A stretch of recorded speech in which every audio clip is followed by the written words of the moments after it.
Crônicas de Nárnia, volume 3. O cavalo e seu menino.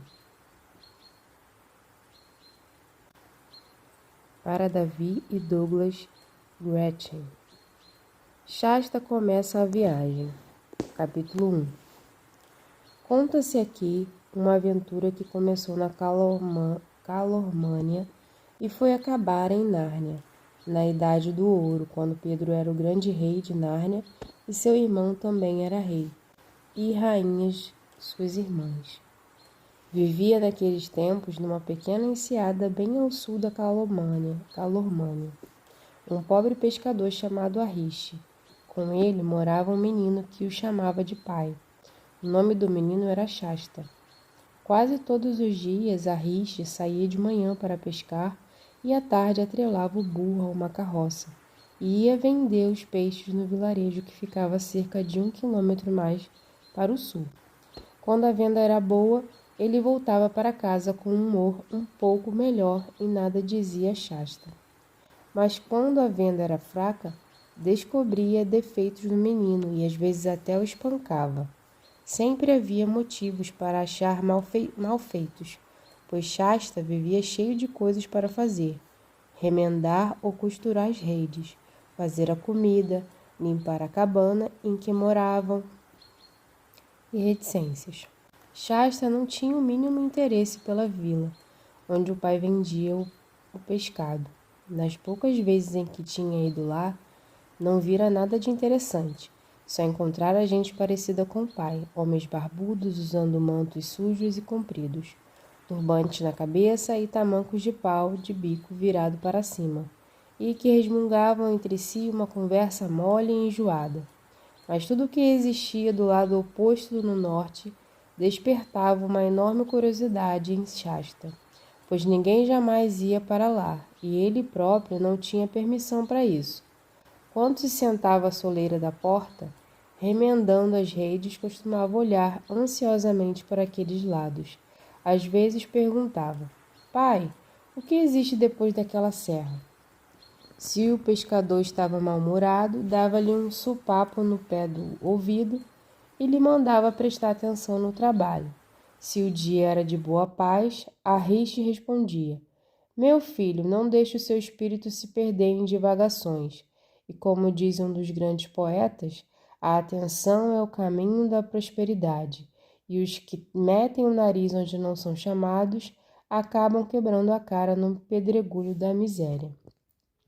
Por essa razão, Shasta imaginava que o norte, além da serra, só podia existir um fabuloso segredo do qual o pai queria afastá-lo. Mas o pescador nem sequer sabia onde ficava o norte, e nem queria saber, pois era um homem prático. Um dia chegou no sul um homem nada parecido com os outros que Shasta conhecera. Montava um grande cavalo malhado de crinas voaçante, com estribos e freios de prata. A ponta do elmo saía do centro do seu turbante de seda, e ele usava uma cota de malha. Empurrava uma lança e trazia ao lado uma cimitarra e um escudo de bronze. Seu rosto escuro não causou a menor surpresa a Shasta, pois todos os calormanos também são escuros. Surpresa, sim, causou-lhe a ondulada barba do homem, pintada de vermelho carmesim e besuntada de óleo perfumado. Pela pulseira de ouro que o estrangeiro usava, Arriche logo viu que se tratava de um Tarka'an, isto é, um senhor de alta linhagem. Ajoelhando-se diante do cavaleiro, o pescador acenou a Shasta para que fizesse o mesmo. O estrangeiro pediu pousada para a noite, coisa que Arriche jamais teria coragem de recusar. O que tinham de melhor foi preparado para a ceia do Tarka'an. Coube a Shasta, como sempre acontecia quando o pescador recebia alguém, um naco de pão. Nessas ocasiões, eu costumava dormir ao lado do burro, numa cocheira coberta de palha. Como era cedo demais para dormir, Shasta, que jamais aprendera que não se deve ouvir atrás da porta, foi sentar-se de orelha colada a uma fenda que havia na parede de madeira da cabana. Estava curioso para saber o que diziam os adultos. Eis o que ouviu.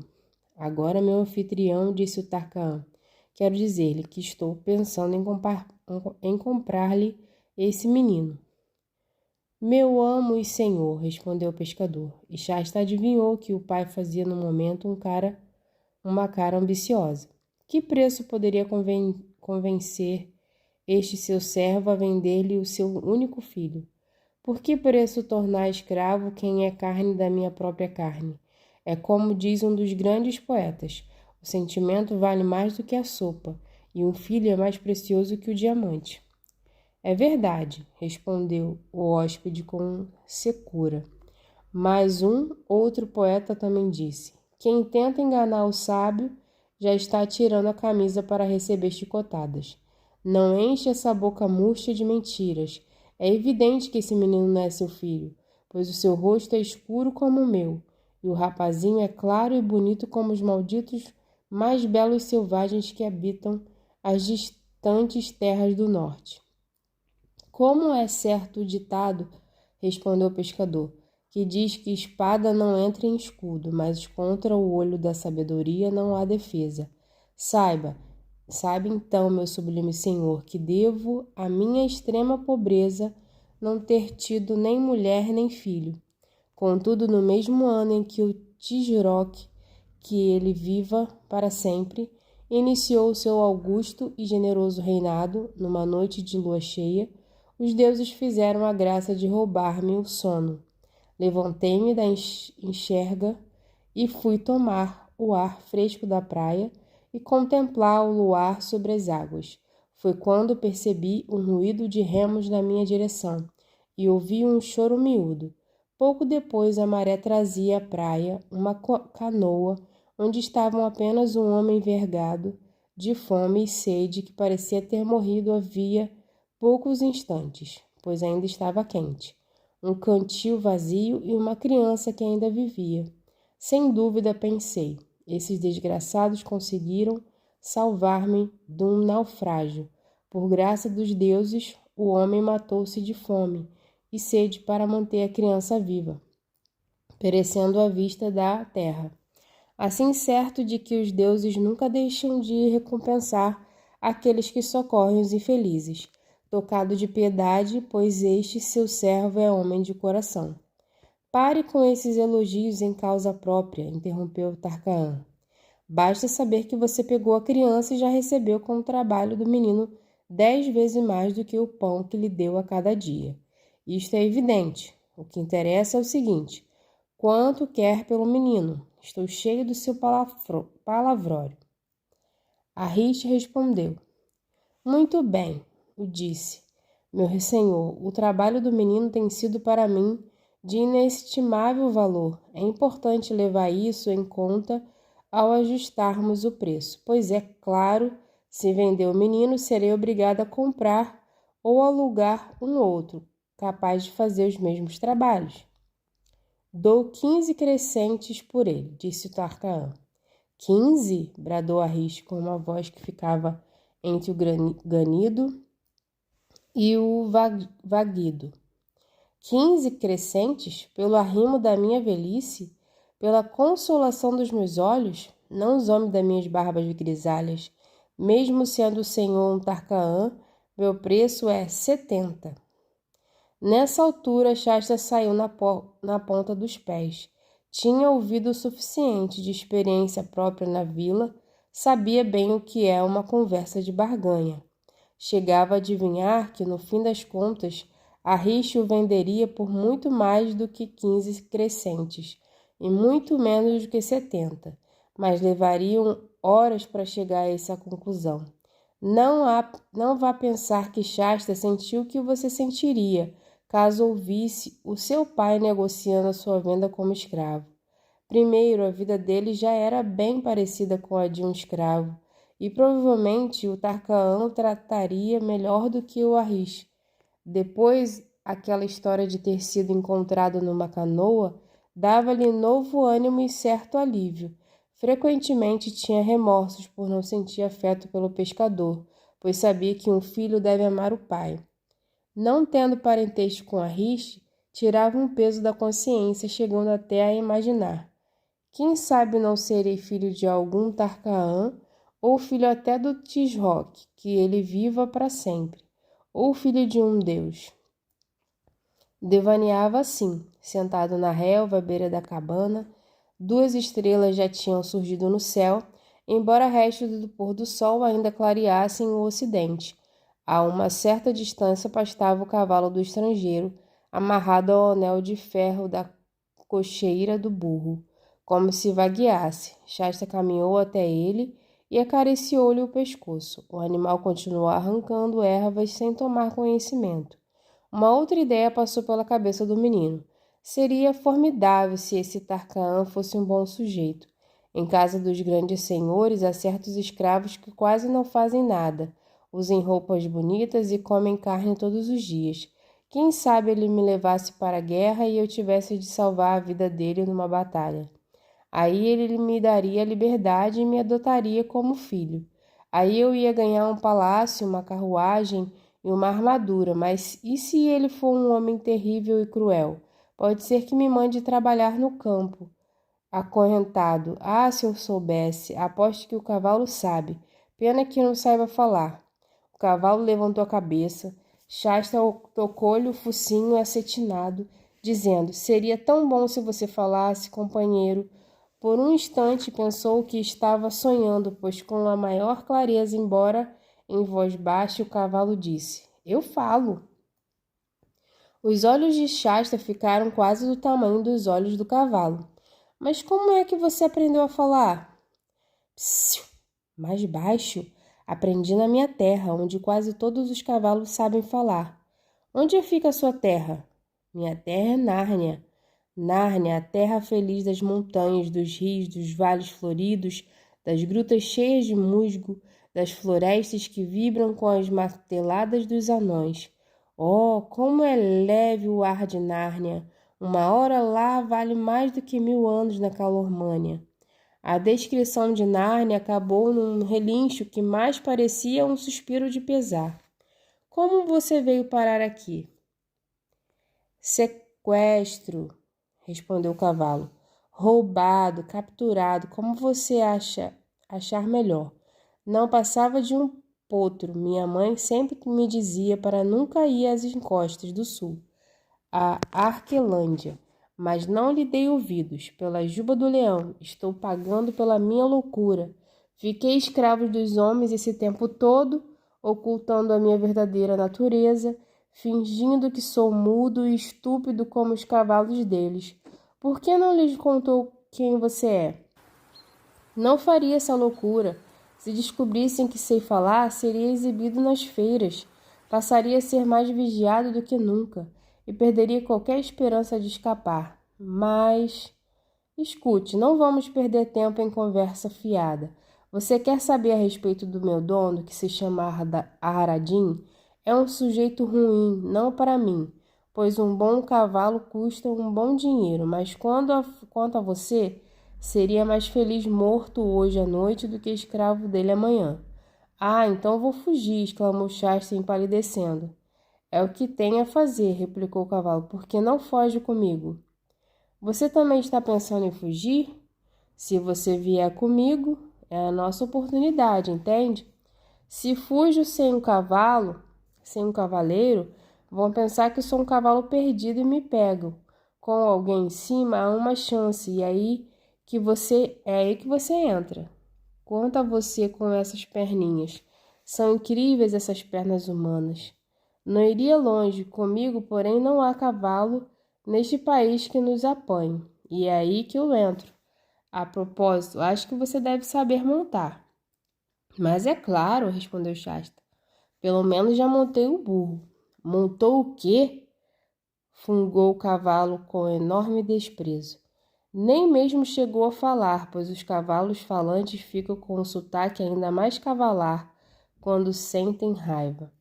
E continuou: em outras palavras, você sabe montar coisa nenhuma, isso é ponto contra. Tenho de te ensinar-lhe pelo caminho, já que não sabe montar, pelo menos sabe cair? Bem, todo mundo sabe cair. Estou dizendo o seguinte: Sabe cair e montar de novo, sem chorar e cair de novo e montar de novo, sem ficar com medo de voltar a cair? Vou tentar, posso tentar, respondeu Shasta. Coitado do bichinho, falou o cavalo num tom mais bondoso. Esqueci que você ainda é um potro. Vamos fazer de você um excelente cavaleiro. Preste atenção. Como só partiremos depois que aqueles dois pegarem no sono, vamos aproveitar o tempo para traçar nossos planos. Meu Tarkaan está de viagem para o norte, para o próprio Tashban, a grande cidade onde fica a corte do Tisroc. Por favor, interrompeu Shasta, por que você não disse que ele viva para sempre? E por quê? Replicou o cavalo. Fique sabendo que sou um narniano livre. Por que iria usar linguagem de escravo? Não quero que ele viva, muito menos para sempre. Está na cara que você é um homem livre do norte. Vamos acabar com esse palavreado sulista. Como ia dizendo, meu mano está de viagem para Tashbaan, no norte. Isso significa que é melhor a gente ir para o sul. Isso significa que é melhor a gente ir para o sul?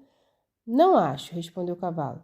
Ele pensa que sou mudo e burro, como os outros cavalos. Se eu fosse mesmo, no momento em que ficasse solto, iria correndo para o meu estábulo, para o meu pasto. Lá no palácio dele, no sul, a 2 dias de viagem daqui. É onde ele irá me procurar, mas nunca passará pela cabeça dele que fui sozinho para o norte. Ele pode imaginar também que alguém nos seguiu até aqui e me roubou. Fabuloso, exclamou Shasta. Vamos para o norte.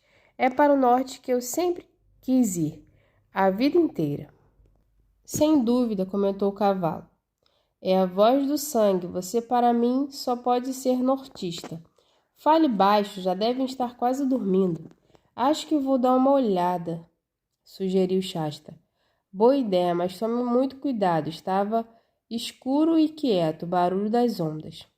Shasta nem notava, depois de ouvi-lo a vida toda, dia e noite, não havia luz acesa na cabana, nem ouviu ruído na frente, na única janela que escutou o ronco de sempre do velho pescador.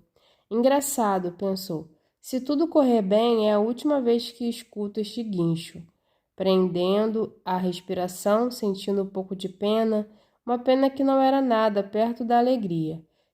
Shasta deslizou pela relva até a cocheira do burro, foi tateando até o lugar onde estava escondido a chave. Abriu a porta e achou o arreio, as rédeas do cavalo, beijou o focinho do burro. Desculpe por não poder levá-lo. Até que enfim, disse o cavalo quando Shasta voltou. Já estava meio preocupado. Fui buscar suas coisas na cocheira. Como é que a gente coloca isso? Por alguns minutos, Shasta agiu cautelosamente, evitando tinidos, enquanto o cavalo ia dizendo, aperte um pouco mais a barrigueira. Tem uma fivela aí mais embaixo. Encurte um pouco mais os estribos.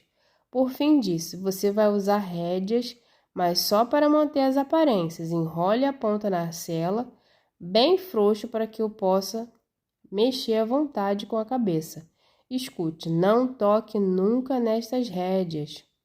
Mas então, para que serve isso? Em geral, para que me dirijam. Mas como quem vai dirigir esta viagem sou eu, por favor, não mexa nisso aí. Aliás, mais um aviso, não se agarre na minha crina. Mas espera aí, se não posso segurar nem nas rédeas nem na crina, onde vou me agarrar? Em seus joelhos, é o segredo de quem sabe montar. Pode apertar o meu corpo como quiser, sente-se bem aprumado, cotovelo para dentro. Aliás, o que você fez com as esporas? Coloquei nos pés, é claro, isso eu sei.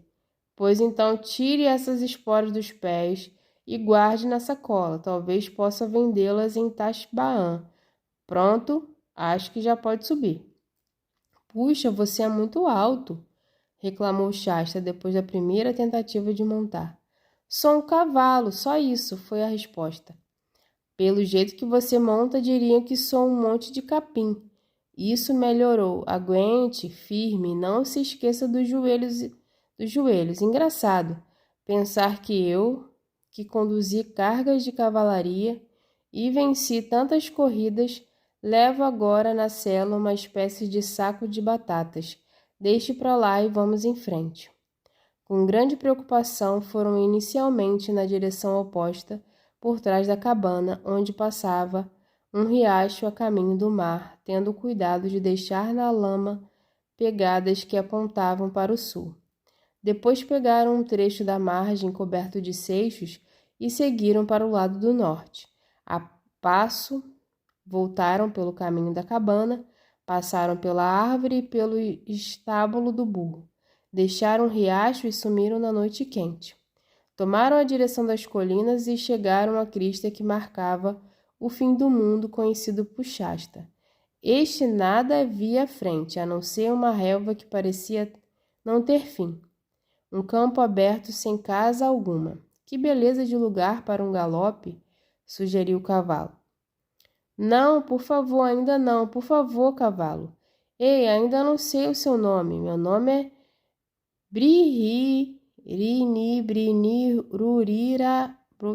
Rurirá. Não vou aprender isso nunca. Posso chamá-lo de Bri? Bem, se não consegue dizer mais do que isso, e o seu nome? Shasta. Opa, nomezinho complicado.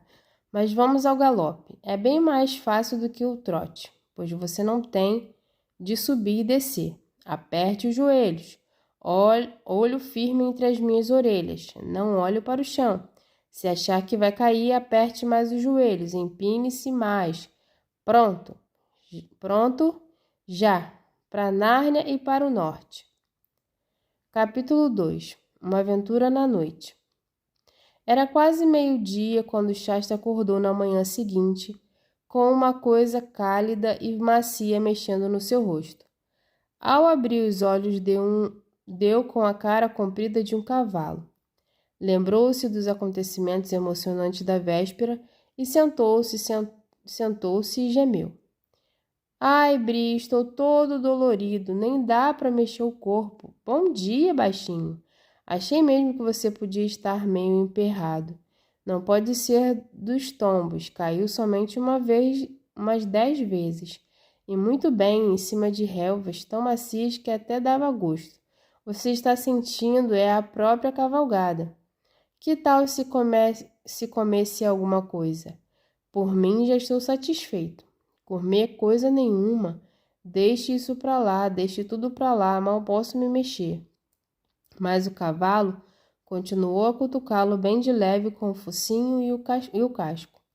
O jeito foi levantar-se. Shasta olhou em volta, atrás deles havia um pequeno bosque. À frente, a relva pintada de flores alvas descia até a beira de um penhasco. Lá de baixo, bem longe, chegava amortecido o barulho das ondas. Shasta nunca tinha visto o mar de tão alto e nem havia imaginado que ele pudesse ter tantas cores. A costa estendia-se de cada lado, um cabo depois do outro, e nas pontas via-se a espumarada explodir contra os rochedos sem barulho por causa da distância. Gaivotas revoavam, o dia era ardente, mas a maior diferença para Shasta estava no ar. Faltava qualquer coisa no ar. Acabou descobrindo o que era, faltava cheiro de peixe.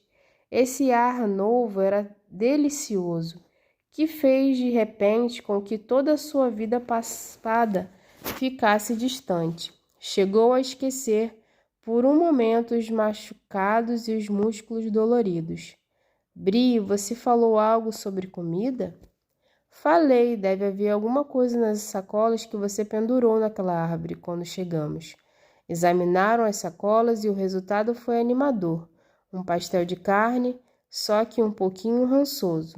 Figos secos, um pedaço de queijo, um frasco de vinho e dinheiro, 40 crescentes ao todo. Mais do que Shasta já havia visto a vida inteira. Enquanto o menino sentou-se com todo o cuidado, recostando-se numa árvore para comer o pastel, Bri deu algumas bocanhadas na relva, só para fazer-lhe companhia. Não será roubo gastar esse dinheiro? Perguntou Shasta. É verdade, respondeu o cavalo com a boca cheia de capim. Nem pensei nisso. Um cavalo livre, um cavalo falante, não rouba, mas não vejo mal algum, francamente. Éramos prisioneiros no país inimigo. O dinheiro é a nossa presa de guerra. Além disso, de que jeito vamos arranjar comida sem dinheiro?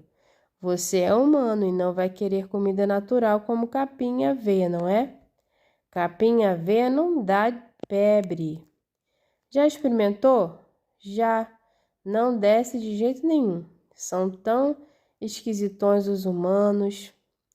Quando Shasta terminou a refeição, a melhor que já tivera, Pri disse que iria dar uma boa rolada na relva. E assim o fez, colocando-se de pernas para o ar. E uma delícia, devia fazer o mesmo, Shasta. Refresca que é uma beleza. Shasta caiu na risada dizendo: Você fica tão engraçado de pernas para o ar. Engraçado coisa nenhuma, protestou Bri. E levantou-se de repente, erguendo a cabeça e fungando um pouco. É mesmo engraçado, Shasta? Muito! Isso tem alguma importância? Você acha que um cavalo falante faz isso? Será que aprendi isso com os cavalos mudos? Vai ser muito desagradável se descobrirem em Nárnia que adquiri maus hábitos. Que acha? Pode falar com toda franqueza. Acha que os verdadeiros cavalos, os falantes, rolam na relva? Como é que posso saber? Eu é que não ia ligar para isso se fosse você. Temos primeiro de chegar lá. Sabe o caminho? Sei o caminho para Tashbaan. Depois é o deserto, mas não se assuste, a gente dá um jeito no deserto. Lá teremos a visão das montanhas de norte. Ninguém nos segura. Imagine só, para Narnia e para o norte, mas bem que gostaria de já ter passado por Tashbaan. Nosso problema são as cidades. Podemos evitar Tashbaan? Só se percorrêssemos um longo caminho por dentro, que passa por terras cultivadas e boas estradas, mas não sei o caminho. Não devemos ir ao longo da costa. Aqui em cima só encontraremos carneiros, coelhos, gaivotas e alguns pastores. Aliás, que tal se a gente fosse indo? As pernas de Shasta doíam muito, mas colocou os arreios e montou. Bondosamente, Bri marchou com delicadeza a tarde inteira. Quando baixou o crepúsculo, chegaram por veredas íngremes a um vale onde havia um vilarejo. Shasta apeou e entrou na vila para comprar pão, cebola e rabanete. O cavalo deu a volta pelo campo, indo encontrar o menino do outro lado. Passaram a proceder desse modo, uma noite sim, outra não. Eram grandes dias para Shasta. Hoje, melhor do que ontem, à medida que seus músculos se enrijeciam e as quedas eram menos frequentes, mesmo assim Bri costumava falar que ele parecia um saco de farinha em cima da sela. E ainda dizia: mesmo que não tivesse perigo algum, confesso que teria vergonha de ser visto com você. Apesar das palavras duras, Bri era um instrutor paciente. Ninguém ensina equitação melhor do que um cavalo. Shasta aprendeu a trotar, a galopar, a saltar e a manter-se na sela, mesmo quando Bri sofreava o passo subitamente ou negaceava para a esquerda ou para a direita, coisas dizia que não são necessárias numa batalha. Naturalmente, Shasta pedia-lhe que contasse as guerras de que havia participado com Tarkaan. Bri falava de marchas forçadas, de caudalosos rios variados, de embates de cavalarias inimigas, quando os cavalos guerreiam tanto quanto os homens, sendo todos eles impetuosos garanhões, treinados para morder e escoicear. Mas nem sempre queria falar de guerra. Não toque neste assunto, rapaz, eram guerras do Tisroque, e nelas entrei como escravo, como um cavalo mudo. Espero para me ver nas guerras de Nárnia, onde combaterei como um cavalo livre entre o meu próprio povo. Aí sim teremos guerras que merecem ser contadas. Para Nárnia, para o norte. Baraburu. Shasta Logo aprendeu a preparar-se para um galope quando ouvia Bri bradar desse jeito. Depois de viajar semanas e semanas, passado por baías e enseadas, rios e vilas, numa noite de luar, cruzaram uma planície com uma floresta à esquerda. O mar oculto por dunas ficava à direita, à mesma distância. De repente, Bri estacou. Algum problema? Psiu! Respondeu Bri, esticando o pescoço e contraindo as orelhas. Está ouvindo? Preste atenção. Parece barulho de outro cavalo correndo entre nós e a mata. E outro cavalo, e isso não me agrada. Quem sabe é um fazendeiro chegando mais tarde. Qual nada, não é um fazendeiro, nem é cavalo de fazendeiro. Não percebe pelo som? Tem classe. Está sendo montado por alguém que sabe mesmo montar. Vou lhe dizer o que é, Shasta. Há um Tarkaan na orla da mata. Não está montado em seu cavalo de guerra. É muito ligeiro para isso. É uma égua de raça. É o que lhe digo. Agora parou, seja lá o que for. Certo, Shasta. E por que ele para quando paramos? Meu amigo, alguém está nos seguindo, tenho certeza. Que vamos fazer? Perguntou Shasta no sussurro. Acha que ele está vendo e ouvindo a gente? Vamos ficar quietos. Há uma nuvem que se aproxima. Vamos esperar que a lua fique encoberta. Depois ganharemos a praia no maior silêncio. Na pior das hipóteses, poderemos esconder-nos atrás das dunas. Quando a nuvem ocultou a lua, saíram primeiro a passo e depois num trote manso. A nuvem era maior do que parecia, e a noite ficou bem escura. Quando Shasta julgou que já estava perto das dunas, um longo rugido se fez ouvir na escuridão à frente. Um rugido melancólico e selvagem, que quase fez o coração do menino sair-lhe pela boca. Na mesma hora, Bri voltou a galopar para o lado da terra. Que é isso? Leões? Leões, respondeu Bri, sem mudar a passada ou virar a cabeça. Depois de um estirão, chapinharam dentro de um riacho raso e Bri deu uma parada, suava e tremia. A água deve ter confundido o faro da fera, suspirou Bri, ao recuperar um pouco o fôlego. Podemos ir andando. Shasta, estou com vergonha de mim. Estou tão apavorado quanto um cavalo comum dos calormanos. Verdade mesmo, não me sinto um cavalo falante. Não dou a menor importância para flechas e lanças, mas não suporto aquelas criaturas. Acho que vou dar mais um trote. 1 minuto mais tarde galopava novamente, pois o rugido reaparecera desta vez à esquerda vindo da mata. São 2, gemeu Bri. Depois de galoparem alguns minutos sem que houvesse outros rugidos, Shasta falou. Aquele outro cavalo está galopando perto de nós. Melhor, arguejou Bri. Tarkaan nele espada protege a gente. Mas, Bri, a gente vai morrer também se nos pegarem. Eu, pelo menos, vão me enforcar como ladrão de cavalo. Sentia menos medo de leão do que Bri, pois nunca havia encontrado um. Bri apenas fungou, encostando-se mais para a direita. Estranhamente, o outro cavalo pareceu encostar para a esquerda, e assim, em poucos segundos, o espaço entre os dois tinha ficado bem maior. Foi quando ouviram mais 2 rugidos de leão, um à direita, outro à esquerda. Os cavalos reaproximaram-se, os rugidos eram terrivelmente próximos, e as feras pareciam acompanhar perfeitamente o galope dos cavalos. A nuvem descobriu a lua e tudo se iluminou como se fosse dia claro. Os dois cavaleiros corriam quase de cabeças coladas, como se estivessem disputando uma corrida. Aliás, como disse Bri mais tarde, Nunca se viu na Calormânia uma corrida tão sensacional. Shasta já se dava por perdido e começava a pensar se os leões matam de uma vez ou se brincam com a vítima como faz o gato com o rato. Dói muito? Ao mesmo tempo, isso às vezes acontece nos piores momentos, observava tudo.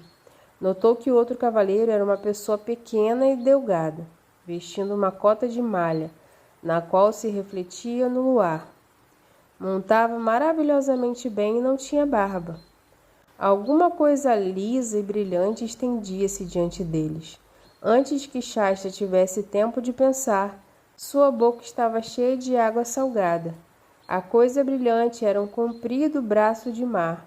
Ambos os cavalos nadavam e Shasta sentia a água nos joelhos. Ao ouvir um rugido enraivecido, olhou para trás e percebeu uma enorme figura peluda agachada à beira d'água. Só uma, achou que o outro leão desaparecera. O leão parecia achar que as presas não valiam um banho. Não fez a menor tentativa de continuar a perseguição. Os dois cavalos, lado a lado, estavam agora no meio do braço de mar, e a praia oposta podia ser vista com nitidez. O Tarkaan nada dissera ainda. Shasta imaginava o que iria falar quando chegassem no outro lado. Precisava inventar uma história. De repente, duas vozes falaram ao seu lado. Que cansaço, disse uma voz. Bico calado. Disse a outra. Estou sonhando, pensou Shasta. Sou capaz de jurar que aquele cavalo falou. Daí a pouco os cavalos já andavam em terra, sobre seixos, a água escorrendo de seus corpos. O Tarkaan, para espanto de Shasta, não mostrou o menor desejo de fazer perguntas, nem mesmo olhou para ele, só manifestava a firme intenção de manter o cavalo em frente. Bri, no entanto, chegou para perto do outro animal, dizendo: Bururá, pare aí. Não adianta fingir, madame. Ouvi você falar. E uma égua falante, uma égua de Nárnia. Que tem você com isso, se ela é de Nárnia? Disse o estranho cavaleiro com ferocidade, agachando-se ao punho da espada. Mas a voz revelou a Shasta uma novidade. Ora, vejam, é uma menina. Só uma menina? E o que tem você com isso, se sou uma menina? Você é só um meninozinho mal educado, na certa? Um escravo que roubou o cavalo do dono. Tem certeza? Disse Shasta. Não se trata de um ladrão, Tarcaína, disse Bri. Se houve roubo, quem roubou o menino fui eu. Quanto a não ter nada com isso, não deveria esperar que eu cruzasse por uma dama de minha própria pátria em país estrangeiro sem lhe dirigir palavra. Nada mais natural, creio. Também acho isso muito natural, disse a égua. Acho que você deve ficar calada, disse a menina. Veja só que atrapalhada já arranjou. Não sei de nenhuma atrapalhada, disse Shasta. Pode sumir a hora que quiser, não vamos segurar ninguém. Claro que não. Como brigam esses humanos, falou Bri para São teimosos como uns burros. Vamos ver se nós dois podemos conversar direito. Será a sua história igual à minha? Apanhada na juventude, anos de escravidão entre os calormanos. É verdade, respondeu a égua com um relincho. E talvez agora a fuga? Diga a esse sujeito, para não meter o nariz onde não é chamado, disse a menina. Eu não, Aravis, falou a égua, botando as orelhas para trás. Esta fuga é minha também, não apenas sua. Além disso, tenho absoluta certeza de que um nobre guerreiro como este cavalo será incapaz de trair-nos. Estamos tentando fugir para Nárnia. Nós também, respondeu Bri. Já devia ter imaginado isso. Um menino em farrapos, montando ou tentando montar um cavalo de guerra na calada da noite, só poderia ser uma fuga. Um Tarcaína de alta linhagem, metida na armadura do irmão e louca para que ninguém se meta com ela.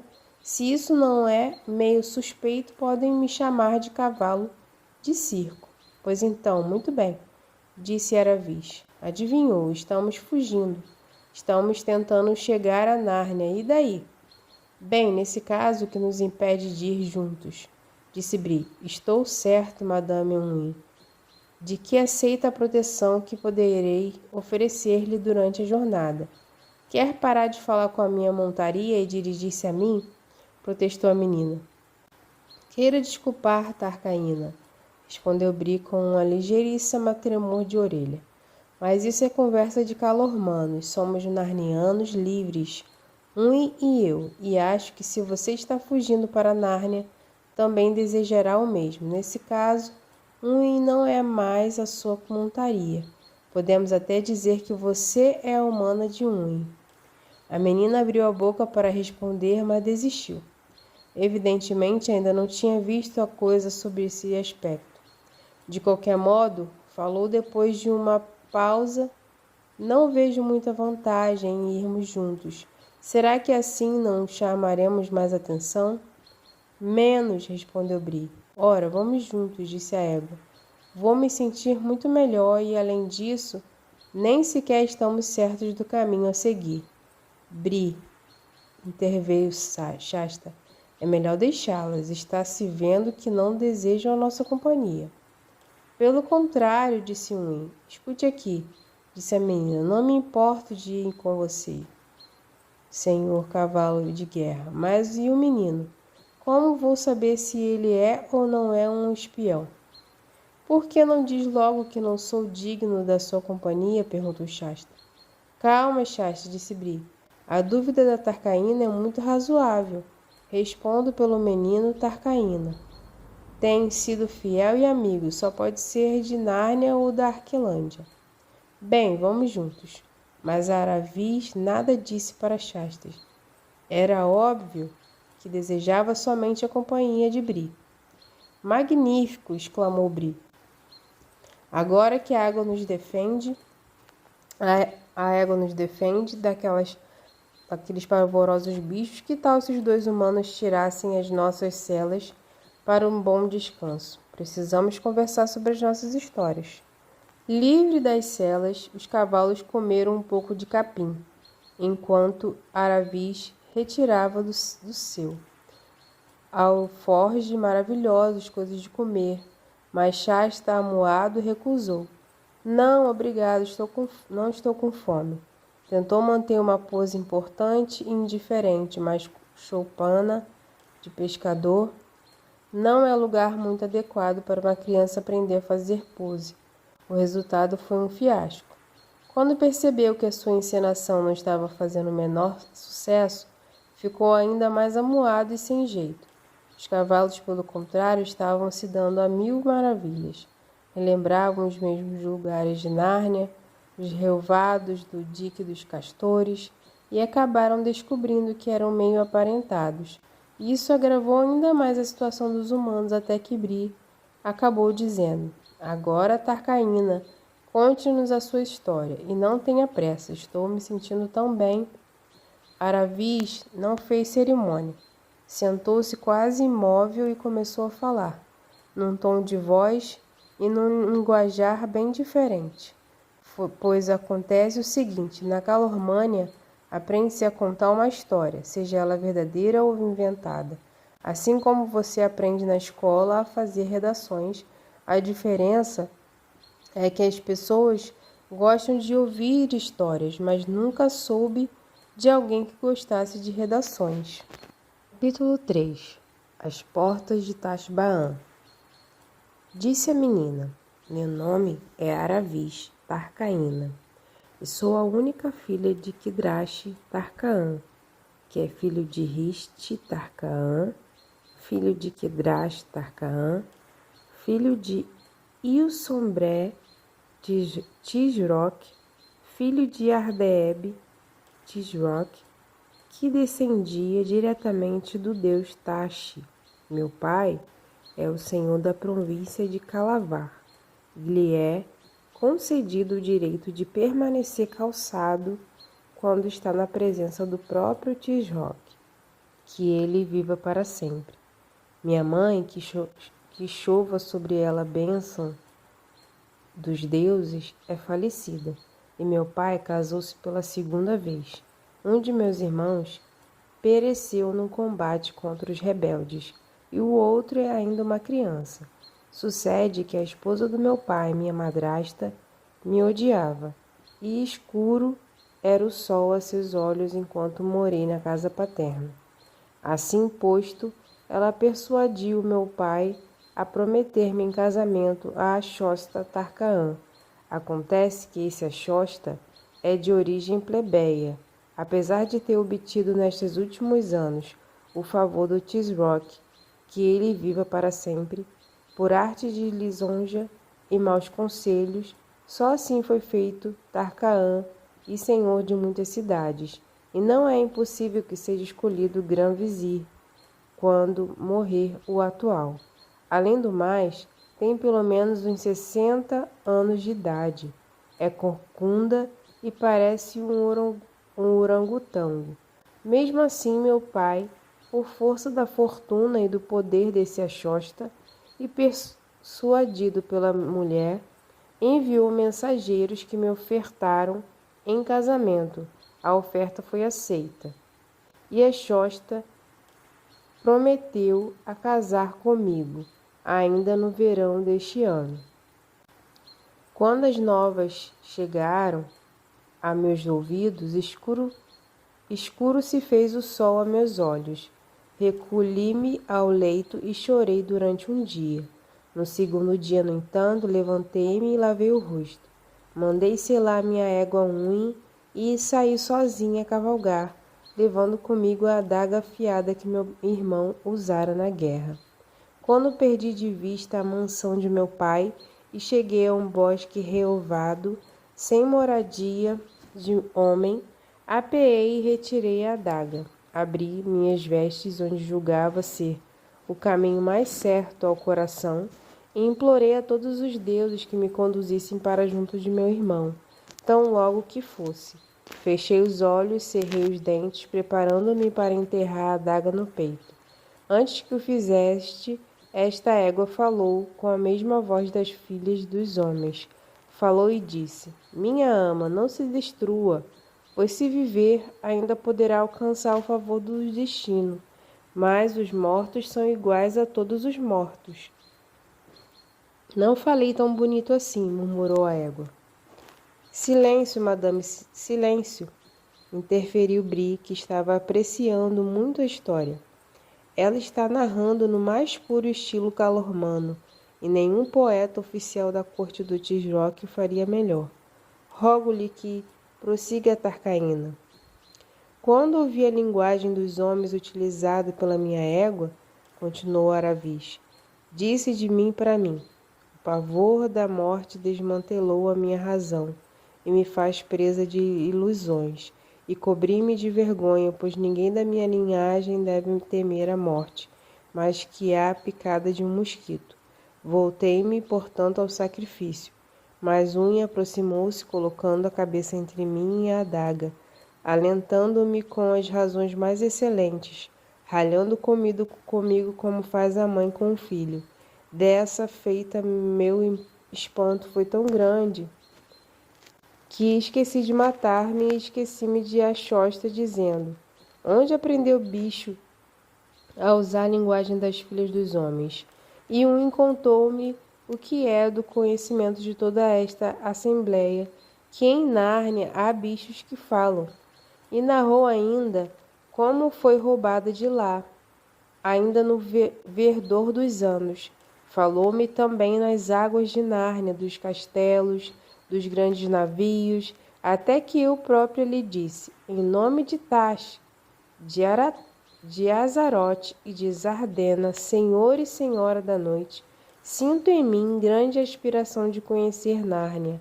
Ela respondeu, minha ama, em Nárnia seria feliz, pois nessa terra jovem alguma é obrigada a casar-se contra a vontade. E depois de termos conversado durante logo tempo, a esperança retornou-me ao coração, e alegrei-me de estar viva. Planejamos a nossa fuga e assim o fizemos. Voltamos para a casa paterna e vesti as minhas roupas mais alegres. Dancei e cantei diante do meu pai, fingindo-me encantada com o matrimônio. Disse-lhe ainda: Pai, meu e deleite dos meus olhos, conceda-me a permissão de ir aos bosques com uma donzela, para que eu durante 3 dias possa fazer secretos sacrifícios a Zardena, como é o costume. Ele respondeu: Filha minha e deleite dos meus olhos, que assim o faça. Assim que me retirei, procurei imediatamente os mais velhos dos escravos do meu pai, escriba seu, que me pusera sobre os joelhos na tenra infância e me amava mais que ao ar e à luz. Sob juramento de segredo, pedi-lhe que me escrevesse uma carta.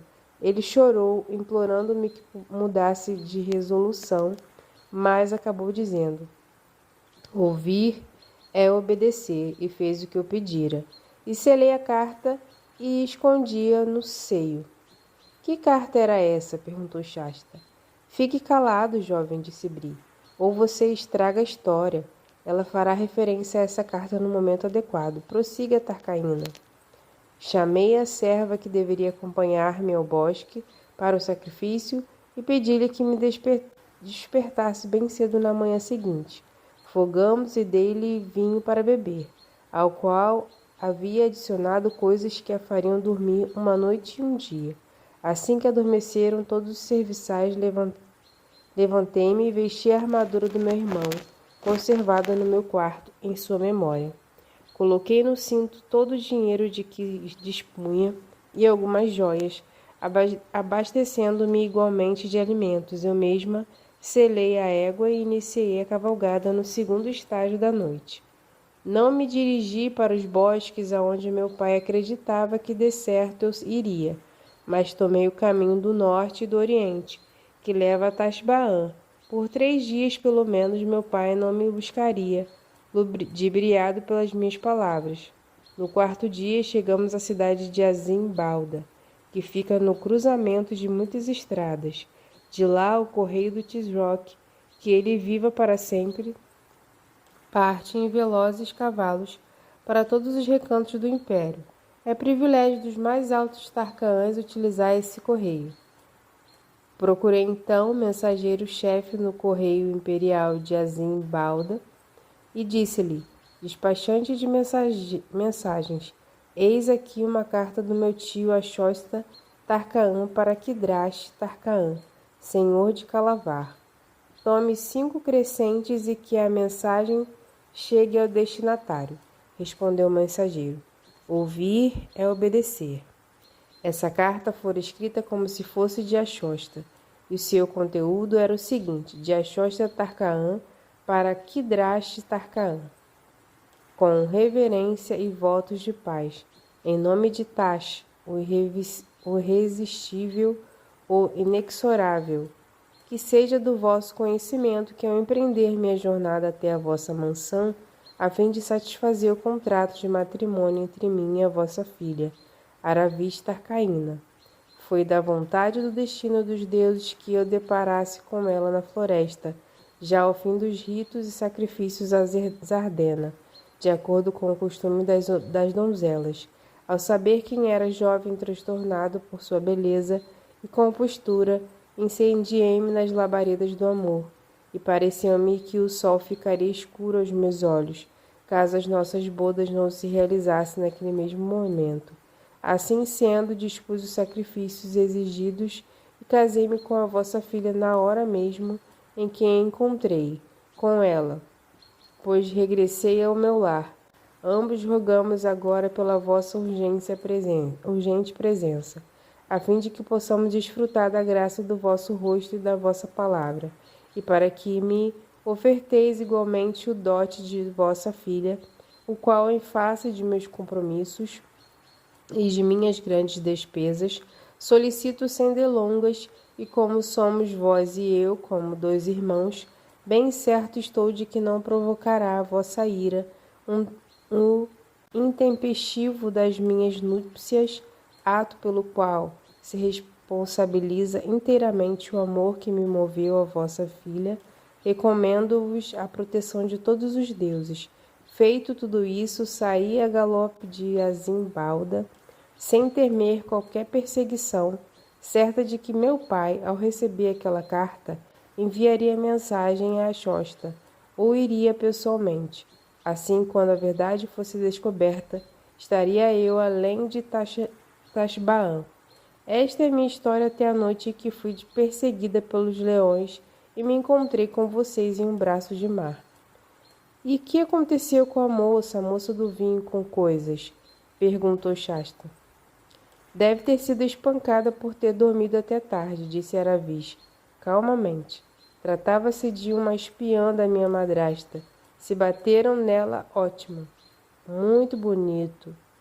Fique sabendo que nada do que fiz tinha por objetivo agradar a você, falou Aravis.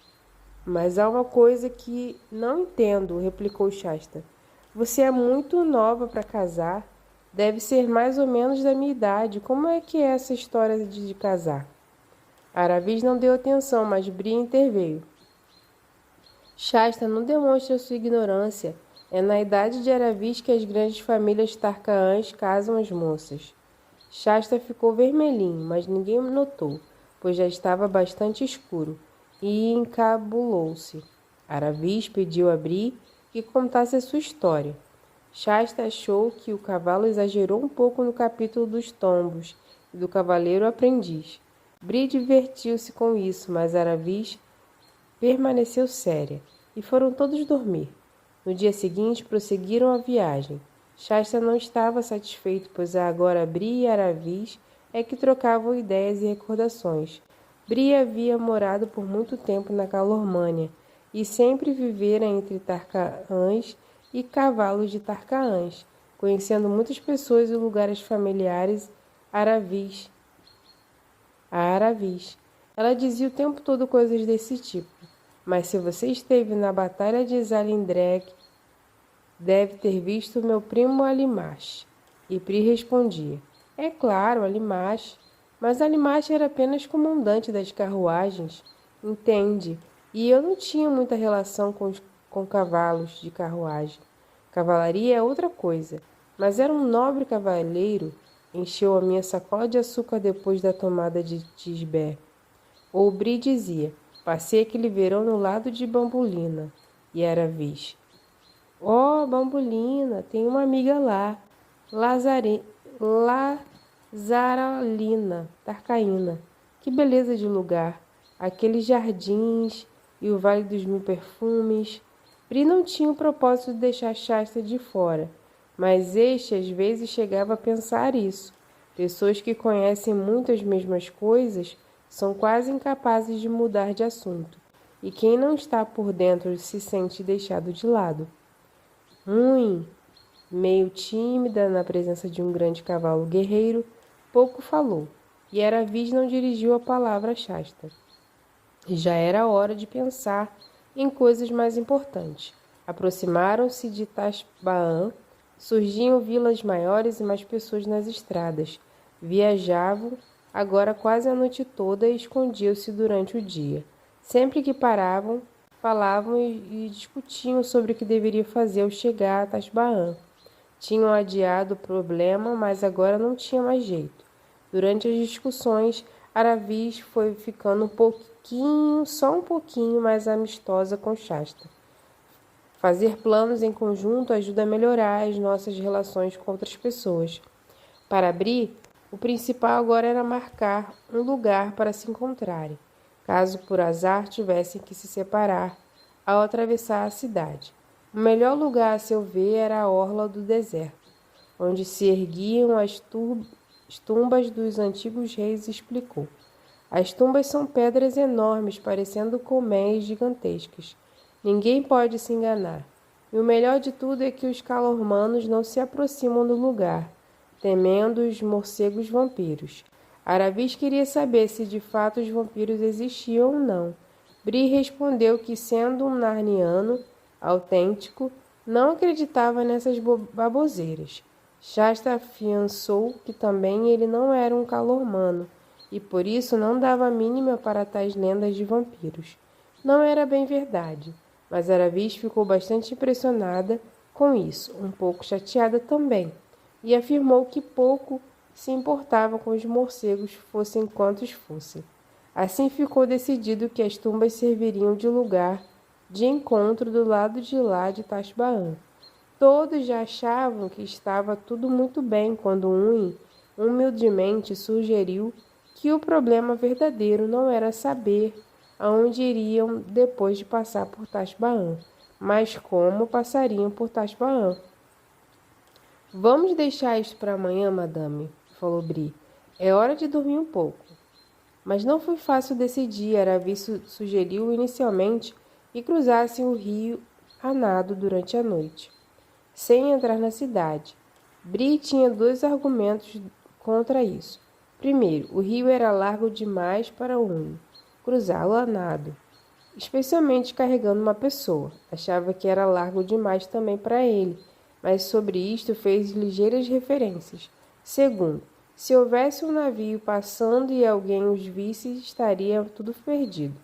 Shasta opinou que cruzassem o rio além de Tashbaan, onde talvez fosse mais estreito. Bree teve de explicar que ali existiam parques e casas de veraneio, onde moravam tarcaãs e tarcaínas. Não poderia haver lugar melhor se a intenção fosse entregar Aravis aos bandidos. Precisamos usar um disfarce, disse Shasta. Unwin disse que, no seu modesto entender, o melhor seria atravessar a cidade de porta a porta, pois é muito mais fácil passar sem ser notado na multidão, mas aprovava também a ideia do disfarce. Os dois humanos devem vestir-se de trapos como camponeses ou escravos. A armadura de Aravis e as celas devem ser metidas em trouxas e colocadas em cima de nós. Assim todos pensarão que somos animais de carga. Minha boa Unwin, interveio Aravis quase com desprezo. Você acha que alguém tomaria Bree por um animal de carga? Não há disfarce possível, minha querida. Creio que sou da mesma opinião, disse Bree, fungando e repuxando a orelha um pouquinho para trás. Sei que o meu plano não é tão bom assim, concordou Unwin. Mas acredito que seja a nossa chance.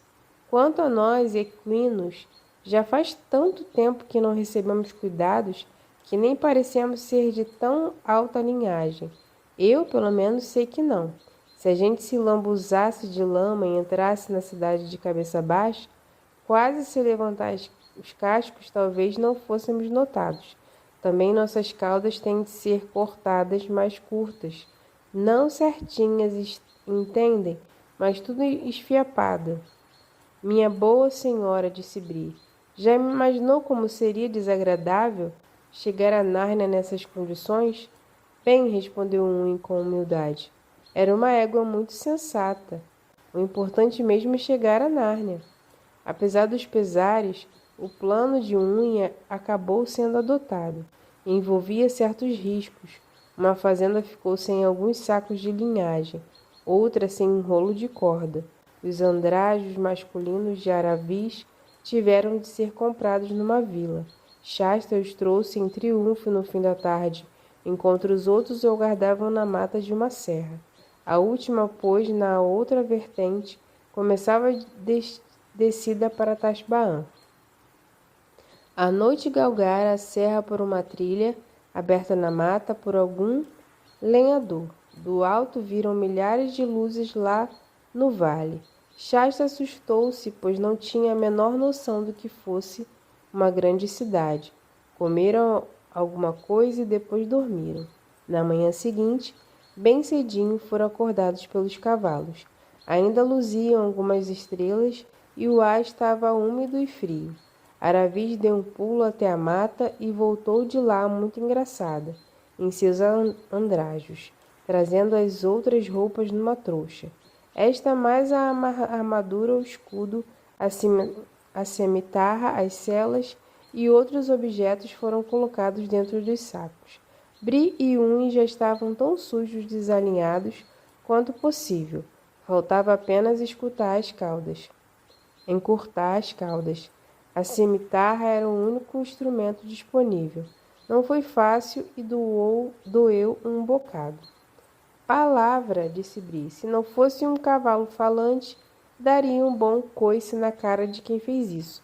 Parece que vocês não cortaram, mas arrancaram a minha cauda.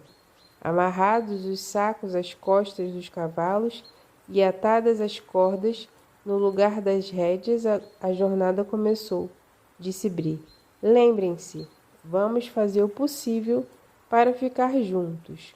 Caso contrário, nos encontramos nas tumbas dos antigos reis. Quem chegar primeiro deve esperar os outros. Lembre-se também, Unni e Bri, de que vocês são cavalos e de que os cavalos, por estas bandas, não falam. Foi a recomendação de Shasta. Capítulo 4. Shasta encontra os Narnianos. A princípio, Shasta só distinguiu no vale um vasto mar de névoa, com algumas cúpulas e pináculos erguendo-se a partir dele à medida que clareava o dia e ia sumindo a névoa. Pôde ver melhor. Um rio largo dividia-se em 2 braços.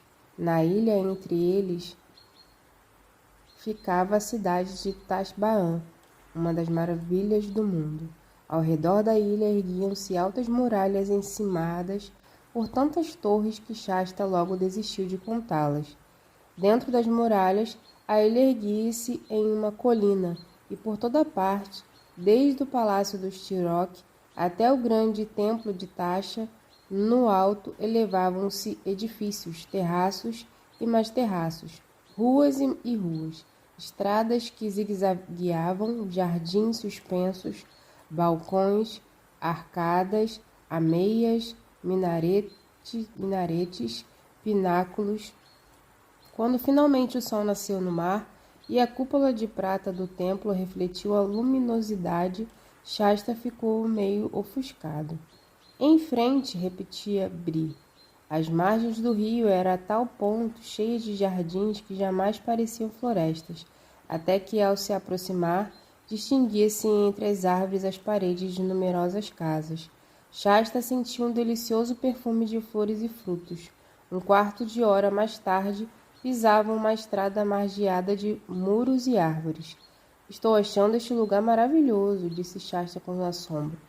Não se pode negar, disse Bri, mas preferi que a gente já estivesse do outro lado da cidade. Neste momento, ouviu-se um ruído grave e latejante, que aos poucos tornou-se mais e mais agudo, dando a impressão de que todo o vale vibrava. Era barulho de música, mas tão forte e solene que chegava a dar um pouco de medo. São trombetas ordenando que se abram os portões da cidade, explicou Bri. Mais um instante e estaremos lá. Atenção, Aravis, curve um pouco os ombros e pise com mais força. Esconda ao máximo a sua princesa. Procure imaginar que passou a vida recebendo chutes e feios insultos. Se é assim, respondeu Aravis, que tal se também curvasse um pouquinho mais a cabeça e o pescoço? Esconda o seu cavalo de guerra. Bico calado, disse Bri, é agora. Haviam chegado à beira do rio e o caminho à frente entrava por uma ponte cheia de arcos. A água dançava, reluzindo ao sol. À direita vislumbraram mastros de navios. Vários outros viajores caminhavam pela ponte, quase todos camponeses, conduzindo burros e mulas ou carregando cestos na cabeça. As crianças e os cavalos misturaram-se à multidão. Algum problema? Murmurou Shasta para Aravis, que tinha uma expressão estranha. Nenhum para você, resmungou Aravis. O que você tem a ver com Tasbaan? Nada, mas eu devia estar em cima de uma liteira, com soldados na frente e escravos atrás, talvez indo para uma grande festa no palácio do Tirok, que ele viva para sempre. e não me escondendo como um rato. Para você é diferente. Shasta achou isso tudo uma grande bobagem. No extremo da ponte erguia-se as muralhas da cidade, e os portões de bronze estavam abertos. As alamedas eram largas, mas pareciam estreitas, lá no alto. 6 soldados, empunhando lanças, permaneciam de cada lado. Aravis não podia evitar um pensamento. Se soubessem de que sou filha, fariam continência para mim. Os outros, porém, só pensavam em conseguir passar sem chamar a atenção dos soldados. E, por sorte, estes nada perguntaram. Mas um deles tirou uma cenoura do cesto de um camponês e jogou-a em Shasta com uma risada. Ei, garotão, você vai ver se o seu patrão descobre que o cavalo de sela dele virou cavalo de carga. Isso não era nada bom, mostrava que Bree, aos olhos de qualquer entendido, só podia ser um cavalo de guerra. Pois são ordens do patrão, respondeu Shasta. Teria sido melhor ficar de boca fechada, pois o soldado deu-lhe um tapa que quase o derrubou ao chão. Tome, seu porcaria, para aprender a falar com um homem livre. Conseguiram entrar na cidade sem ser impedidos. Shasta pouco choramingou, já bastante acostumado a pancadas. Cruzados os portões, Tashbaan não pareceu a princípio tão deslumbrante. A primeira rua era bem estreita, com poucas janelas de um lado e do outro. Tinha muito mais movimento do que Shasta poderia imaginar. Camponeses que se dirigiam à feira, vendedores de água, vendedores de carne, carregadores, mendigos, soldados, crianças esfarrapadas, galinhas, cães vadios e escravos descalços. A primeira coisa que se notava era o mau cheiro, vindo de gente pouco limpa, de cachorros sujos de essência, alho, cebola e de montes de lixo espalhado por todos os lados. Shasta fingia que estava abrindo caminho, mas de fato era a Bree que dirigia os demais com ligeiros acenos de focinho. Começaram a subir uma colina à esquerda. Era muito mais fresco e agradável, com a rua arborizada e casas somente do lado direito. Do lado esquerdo distinguiam os telhados de outras casas e trechos do rio. Fizeram uma voltinha e continuaram subindo, por um caminho sinuoso em direção ao centro de Tashbaan. Imensas estátuas dos deuses e heróis dos calormanos, mais imponentes do que simpáticos, erguiam-se nos pedestais reluzentes. Palmeiras e colunatas faziam sombra no calçamento em fogo, através das arcadas de muitos palácios. Shasta apareceu nas ramagens verdes, nas fontes frescas, nos relvados macios. Devia ser uma delícia lá dentro. Difícil era a caminhada entre a multidão e por vezes eram até obrigados a parar. Isso acontecia quase sempre que surgia uma voz gritando: Abram o caminho para o Tarkaan, ou caminho para a Tarcaína, ou caminho para o 15º vizir, ou caminho para o embaixador. A multidão toda se espremia de encontro aos muros, enquanto o grande senhor ou a grande dama seguia numa liteira carregada por 4 ou até 6 gigantescos escravos, pois em Tashbaan só existe uma lei de trânsito. Quem é menos importante tem que abrir caminho para quem é mais importante. A punição para o infrator é uma boa chicotada ou uma cacetada de cabo de lança. Foi em uma rua magnífica, já pertinho do ponto mais alto da cidade. O palácio de Tisroc era a única coisa mais alta que aconteceu, a mais desastrosa dessas paradas no tráfego. Caminho, caminho, gritava a voz. Caminho para o bárbaro rei branco, convidado do Tisroc. Que ele viva para sempre. Caminho para os senhores de Nárnia. Shasta tentou sair do caminho e fazer Bree recuar, mas nenhum cavalo, nem mesmo um cavalo de Nárnia, anda com facilidade para trás. Uma mulher empurrou uma cesta contra as costas de Shasta, dizendo: Pare de empurrar! Outra pessoa também o empurrou para o lado, e na confusão ele perdeu por um instante a companhia de Bree. Aí a multidão foi ficando tão compacta que ele mal podia se mexer. Involuntariamente viu-se na primeira fileira com uma ótima visão do que ia acontecendo na rua. Um único calormano vinha à frente gritando: Caminho, caminho! Não havia liteira, vinham todos a pé. Uma meia dúzia de homens. Shasta nunca vira antes ninguém parecido com ele. Eram todos de pele branca e a maioria deles tinha cabelos louros. E não se vestiam como os calormanos, quase todos estavam com as pernas nuas até o joelho. Trajavam túnicas de tecido de cores vivas e reluzentes, verde, amarelo, azul. Em lugar de turbantes, usavam capacetes de aço ou de prata, alguns adornados de joias e um com asinhas de cada lado. Alguns vinham de cabeça descoberta. As espadas que usavam eram retas, e não encurvadas como as cimitarras dos calormanos. Não eram graves e soturnos, como a maioria dos calormanos. Caminhavam descontraídos, conversando e rindo. Um deles assobiava. Via-se que eram homens e dispostos a fazer amizade com pessoas amáveis e pouco se importavam com as que não eram. Shasta nunca vira algo tão simpático em toda a sua vida, mas não teve muito tempo de aproveitar o desfile, pois logo aconteceu uma coisa realmente horrível. O chefe dos homens louros apontou de repente para Shasta gritando: Aqui está ele, o fujão! E foi logo agarrando Shasta pelo ombro e deu um tapinha no menino. Não para machucar, mas para mostrar que ele estava frito, acrescentando: Que coisa feia, meu senhor, que vergonha! A rainha Susana está com os olhos vermelhos de tanto chorar. Que coisa! Passar toda uma noite fugido onde esteve. Shasta teria se embarafustado debaixo da barriga de Bri e sumido na multidão se pudesse, mas estava cercado pelos homens loiros e bem seguro. Seu primeiro impulso foi dizer que não passava do filho de um pobre pescador e que o ilustre estrangeiro cometera um engano. Mas afinal, a última coisa que desejaria no meio daquela multidão era ter de explicar quem era e o que estava fazendo.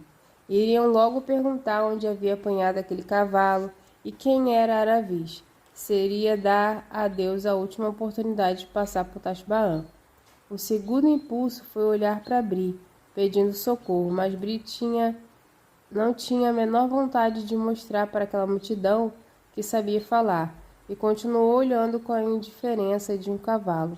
Quanto a Aravis, Shasta nem chegou a ter coragem de olhar para ela, receando chamar a atenção. Não houve mais tempo de pensar, pois o líder dos narnianos foi logo dizendo: Peguem uma das mãos do senhorzinho. Peridam que eu pego na outra. Vamos, nossa real irmãzinha vai sentir um grande alívio ao rever nosso fujão, são e salvo. Assim, antes de terem passado pela metade do Tashbaan, Shasta se viu levado por estranhos sem poder se despedir dos outros, nem imaginar o que iria suceder dali em diante. O rei de Nárnia, pelo modo como lhe falaram os outros, só poderia ser o rei. Continuou a fazer-lhe perguntas. Onde andara? Como havia saído? Que fizera de seus trajes? Não sabia que tinha procedido mal? O menino nada respondeu, pois era impossível imaginar resposta que não fosse perigosa. Não vai dizer nada? Perguntou o rei. Francamente, príncipe, este silêncio casa ainda pior com a sua nobreza do que a própria fuga. Vá lá que um garoto travesso fuja, mas o filho de um rei da Arquelândia deveria confessar sua culpa, e não abaixar a cabeça como um escravo calormano. Shasta sentiu o tempo todo, o que tornava tudo ainda mais desagradável, que o jovem rei era uma excelente pessoa, a quem gostaria de causar uma boa impressão. Os estranhos o levaram de mãos bem firmes por uma rua estreita, desceram por uma escadaria e entraram por um portal largo com 2 ciprestes escuros. Shasta se viu no pátio, que também era um jardim. Uma fonte jorrava num tanque. Laranjeiras erguiam-se da relva e os 4 muros brancos que cercavam o pátio estavam alastrados de rosas trepadeiras. O tumulto da rua subitamente tornaram-se distante. Atravessaram rapidamente o pátio, cruzaram um portão escuro, passando a um corredor calçado de pedras que lhe refrescavam os pés, e subiram uma escadaria. Um instante depois, Shasta achava-se piscando os olhos numa grande sala de janelas abertas, todas dando para o norte. Nunca vira cores mais maravilhosas que as dos tapetes que se estendia sob seus pés. Sentia como se afundasse em musgo espesso. Divãs com lindas almofadas alongavam-se pelas paredes. A sala parecia cheia de gente, algumas muito esquisitas, pensou Shasta. Não teve tempo de pensar nelas, pois a mais linda moça do mundo levantou-se e correu a abraçá-lo e beijá-lo, exclamando: Mas, Corim, como pôde fazer uma coisa dessas? Desde que a sua mãe morreu, somos tão amigos, Corim. O que queria dizer ao seu real pai se voltasse sem você? Poderia até haver uma guerra, apesar da velha amizade entre Arquilândia e Nárnia. Admita, meu amigo, que foi muito levado. Shasta disse para si mesmo: Pelo jeito, estou sendo confundido com o príncipe de Arquilândia. Estes aí devem ser os narnianos, mas onde andará o verdadeiro Corim? Faltava-lhe coragem para dizer qualquer coisa em voz alta. Onde andou Corim? As mãos da moça continuavam nos seus ombros. Eu não sei. Está vendo, Susana, disse o rei. Não arranquei dele uma única palavra de verdade ou de mentira. Uma voz se fez ouvir. Rainha Susana, rei Edmundo. Shasta quase deu um pulo de espanto. Quem tinha falado era uma daquelas criaturas esquisitas que ele havia notado com o rabo do olho ao entrar na sala. Era mais ou menos do tamanho do próprio Shasta. Da cintura para cima parecia um homem, mas as pernas eram cabeludas, como pernas de bode. Pareciam pernas de bode, com cascos de bode. Tinha cauda, pele quase vermelha, cabelos cacheados, uma barbicha pontuda e 2 chifrinhos. Era, na verdade, um fauno, criatura da qual nunca ouvira falar. Quem lê o livro do O Leão, a Feiticeira e o Guarda-Roupa deve estar informado de que se tratava do mesmo fauno de nome Túmenos, que Lúcia, irmã da rainha Susana, encontrara no seu primeiro dia em Nárnia. Estava bem mais velho agora. Majestade, prosseguiu o fauno, o pequeno príncipe sofreu qualquer coisa com o sol. Vejam só, está ofuscado, nem sabe onde se encontra. Pararam de ralhar e fazer perguntas. Shasta foi levado para um sofá, almofadas assentadas sobre a sua cabeça, e trouxeram-lhe um refresco gelado num copo de ouro. Disseram-lhe docemente que ficasse quietinho. Nunca uma coisa assim tinha acontecido em sua vida.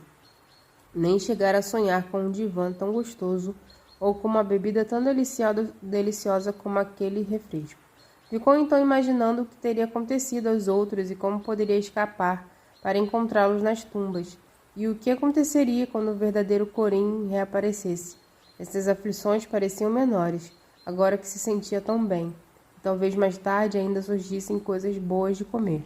Além do mais, o pessoal naquela sala era bem interessante. Além do fauno, havia 2 anões, criaturas que ele nunca tinha visto, e um corvo enorme. Os outros todos eram humanos, já crescidos, mas muito jovens, todos eles homens e mulheres com voz e feições mais simpáticas que as dos calormanos. Pouco depois já se sentia atraído pela conversa. O rei falava para a rainha, a moça que beijara Shasta. Que me diz, Susana? Já faz 3 semanas que estamos nesta cidade. Está decidida a casar-se com o príncipe Rabadash ou não? A rainha sacudiu a cabeça. Não, meu irmão, nem por todas as joias de Tashbaan. Ué, pensou Shasta. Ele é rei, ela é rainha, mas são irmãos, não marido e mulher? Sinceramente, minha irmã, perderia o meu fraternal amor por você, caso fosse outra a sua resposta. Devo confessar-lhe, desde que os embaixadores dos Tisrock chegaram a Nárnia para tratar do casamento e que o príncipe Rabadash foi nosso hóspede em Cair-Paravel, jamais consegui entender como você pôde prestar-lhe tantas atenções. Insensatez da minha parte, respondeu a rainha Susana, pela qual peço a sua benevolência. Contudo, lembro que o príncipe se conduziu antes de maneira melhor que aqui em Tashbaan. Peço teu testemunho sobre os grandes feitos que ele alcançou nos torneios que o grande rei, nosso irmão, lhe preparou. Comportou-se com graça e cortesia durante os 7 dias em que esteve conosco, mas aqui na própria cidade tem mostrado a sua outra face. Pois é, como diz o ditado, grasnou o corvo, e preciso ver o urso na toca para saber como ele é. Pura verdade, Pisamanso, falou um dos anões. E há também aquele outro, venha morar comigo para saber quem eu sou. Sim, disse o rei. Já sabemos quem é ele, um tirano enfatuado, violento, ganancioso e desalmado. Assim sendo, replicou Susana, vamos partir de Tasbaã hoje mesmo. Aí está o problema, minha irmã, exclamou Edmundo, pois agora preciso desabafar o que se passa dentro de mim nesses últimos dias. Por obséquio, Peridã, veja se há alguém nos espionando. Tudo certo. Toda cautela é pouco a partir de agora. Ficaram todos muito sérios. A rainha Susana correu para o lado do irmão. Edmundo, há qualquer coisa tenebrosa no seu olhar. Capítulo 5. O príncipe Corim. Disse o rei Edmundo, minha querida irmã e rainha, chegou o momento de mostrar sua bravura. Devo dizer-lhe sem rodeios que corremos sério perigo. Diga, Edmundo. Simplesmente isso, não creio que será fácil para nós sair de Tasbaã enquanto o príncipe mantiver a esperança de desposá-la. Seremos hóspedes de honra, mas pela juba do leão, assim que receber a sua recusa, não passaremos de prisioneiros. Um dos anões desabafou num assobio e disse o corvo, bem que avisei a vossas majestades, entrar é fácil, sair é que são elas. Estive com o príncipe hoje de manhã, prosseguiu Edmundo. Não tem o hábito de ser contrariado. Anda muito agastado com a sua demora em responder e com suas palavras dúbias. Queria a todo custo saber a sua decisão. Disfarcei o que pude, ao mesmo tempo que buscava esfriar um pouco as suas esperanças, fazendo brincadeiras vulgares sobre os caprichos das mulheres, insinuando que a corte dele não era muito firme. Ficou enraivecido e perigoso. Cada palavra que pronunciava escondia ameaças, ainda que veladas em afetações corteses. Disse Túminos, é isso mesmo, quando ceei com o grão-vizir na noite passada, foi a mesma coisa. Quis saber o que eu achava de Tasbaã, como não podia dizer-lhe que detesto até as pedras da cidade, falei que agora, quando o verão começa a pegar fogo, estava sentindo saudade dos bosques frescos de Nárnia.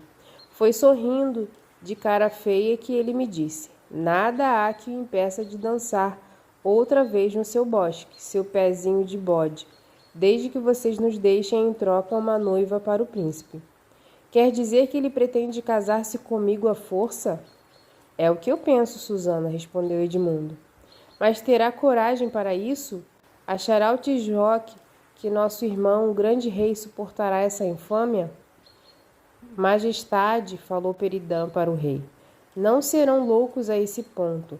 Ignoram, por acaso, que há espadas e lanças em Nárnia? Respondeu Edmundo. Minha impressão é que Tisroque não tem muito medo de Nárnia. Somos um país pequeno e os países pequenos, fronteiriços a um grande império, sempre foram odiados pelo grande império, que anseia por arrasá-los, por tragá-los. Ao permitir que um príncipe fosse a cair para Vel, como pretendente de minha irmã, talvez só estivesse buscando uma ocasião para abocanhar Nárnia e Arquelândia de uma só vez. Que tem de fazer isso? Falou o segundo anão. No mar somos tão fortes quanto ele, e se nos atacar por terra, terá de atravessar o deserto. É verdade, meus amigos, respondeu Edmundo. Mas será mesmo o deserto uma proteção segura? Qual a opinião de Pisamanso? Conheço bem o deserto, disse o corvo. Voei muito por lá na mocidade. Basta apurou os ouvidos, é claro. Uma coisa é certa, se o Tisroque for pelo grande oásis, jamais poderá levar um exército à Arquelândia, pois ainda que pudessem atingir o oásis num dia de marcha, a água não daria para matar a sede de todos os soldados e de todos os animais. Mas há um outro caminho. Shasta prestou mais atenção. Para chegar a ele, é preciso tomar como ponto de partida as tumbas dos antigos reis e seguir no rumo noroeste, mantendo sempre em linha reta o cume duplo do Monte Piro. Sendo assim, num dia o cavalo, ou um pouco mais, pode-se atingir a garganta de um vale de pedra. Ela é tão estreita que se pode passar lá por perto 1000 vezes sem se perceber que a garganta e o vale existem. Não se vê relva ou água ou qualquer coisa de bom, mas se alguém entrar pela garganta e caminhar pelo vale, chegará ao rio, e através deste poderá cavalgar até a Arquelândia. E os calormanos conhecem esse caminho? Perguntou a rainha. O rei interveio. Meus amigos, por favor, de que adianta tudo isso? Não estamos querendo saber se os calormanos ganhariam ou não uma guerra conosco. Nosso problema é saber como salvar a honra da rainha e as nossas vidas, saindo desta diabólica cidade. Ainda que meu irmão, o grande rei Pedro, derrotasse o Tisroque uma dúzia de vezes, muito antes disso nossos pescoços já teriam sido cortados, e a rainha seria a mulher, ou mais acertadamente, a escrava de Rabadash. Temos as nossas armas, disse o primeiro anão. Sem dúvida, eles teriam de passar sobre os nossos cadáveres para chegar à rainha. Susana caiu em prantos. Como me arrependo de ter saído de Cair para Véu.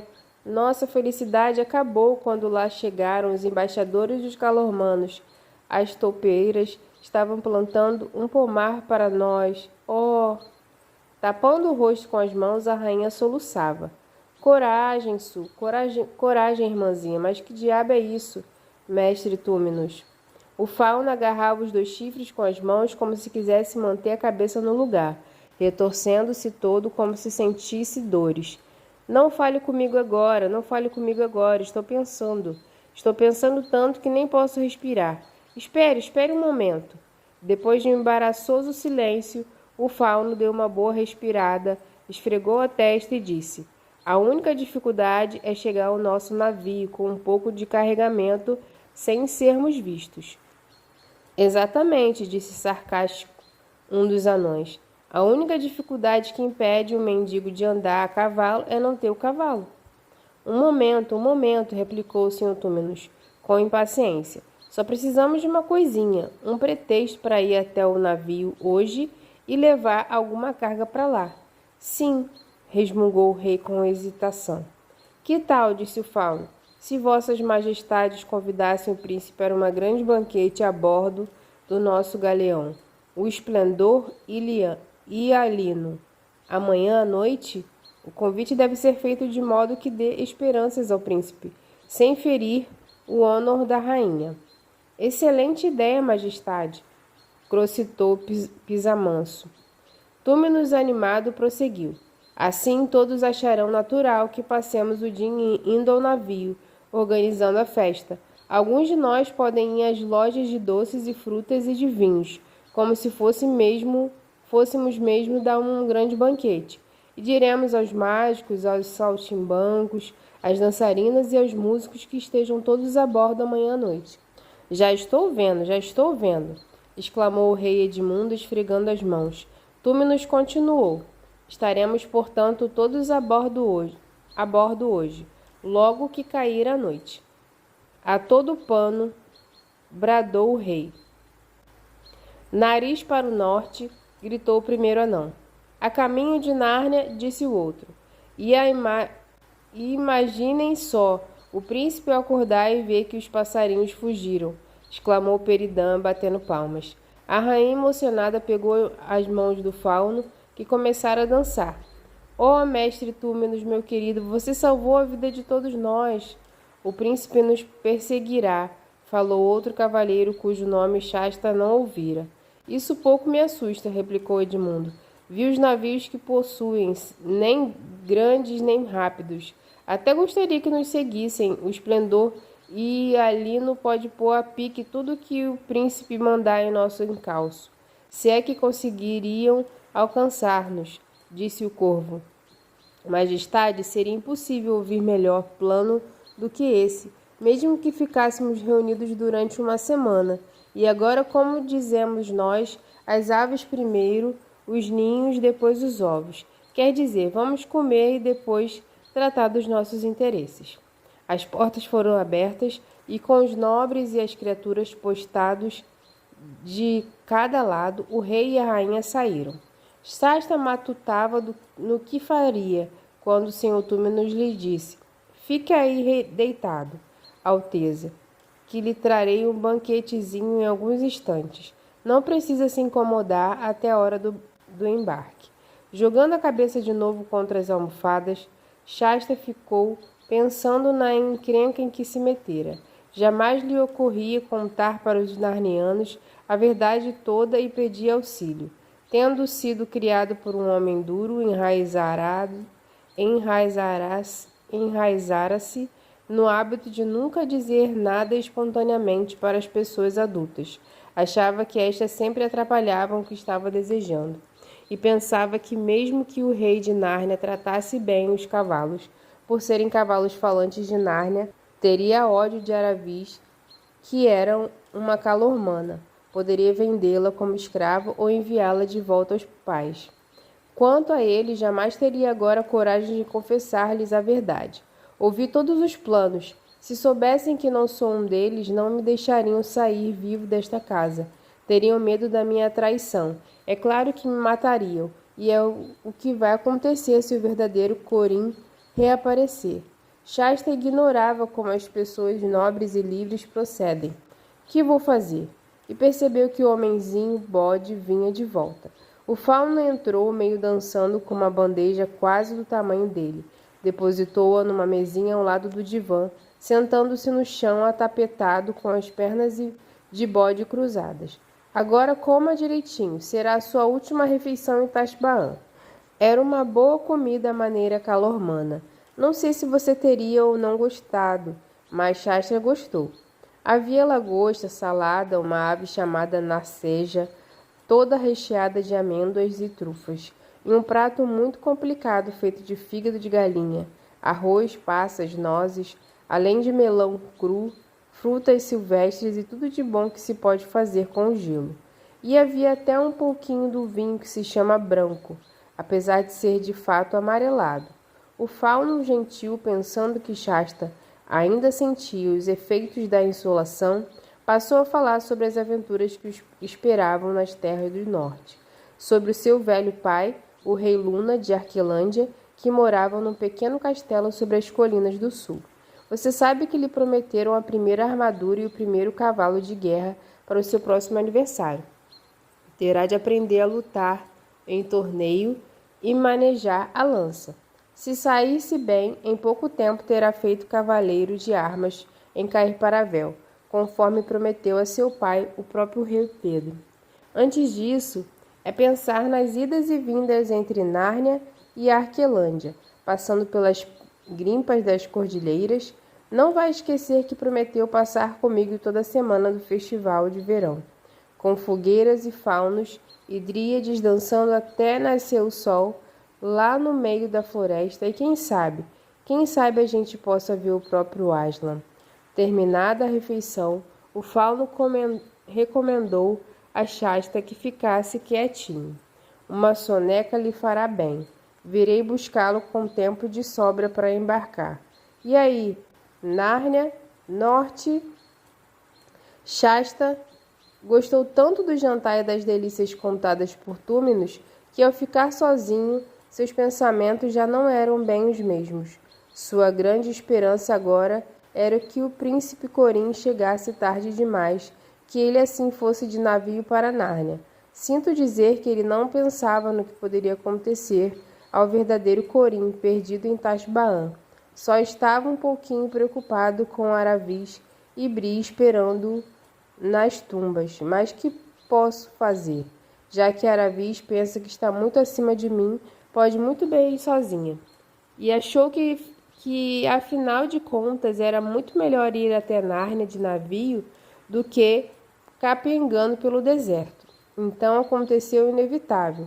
Qualquer um, depois de ter acordado muito cedo e enfrentado uma longa caminhada e muitas emoções ao se deitar num divã, sem calor, sem o menor barulho, a não ser o de uma abelhinha que entra pela janela aberta.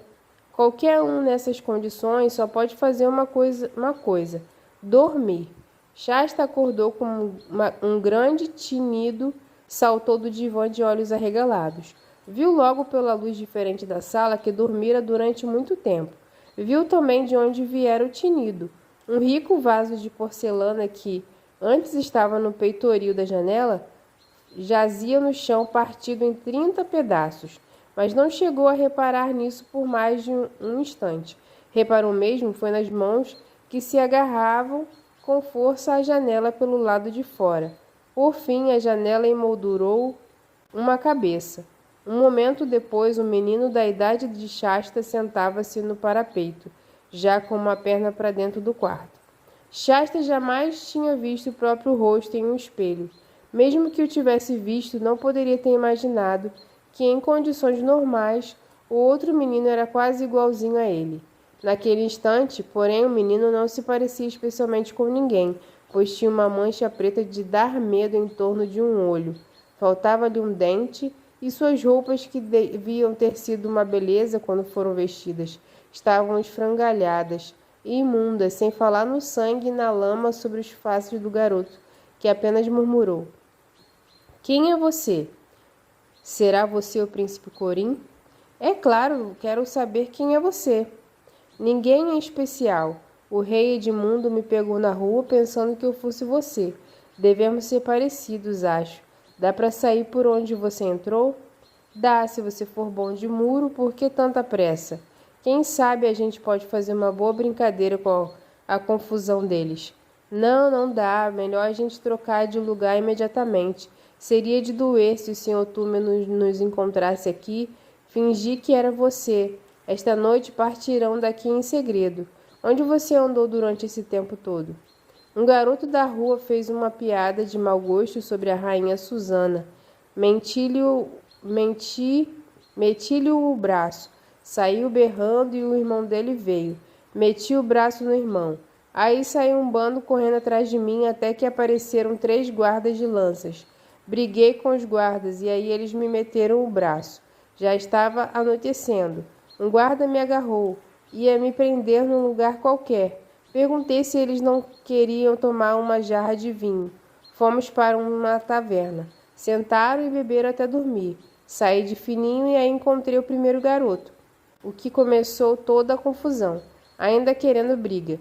Tive de meter-lhe o braço de novo. Subi a uma caixa d'água no telhado de uma casa e lá esperei deitado até hoje de manhã. O resto do tempo passei procurando o caminho de volta. Será que não tem nada para matar a sede? Bebi o que tinha, disse Shasta. Agora mostre-me como faço para sair daqui.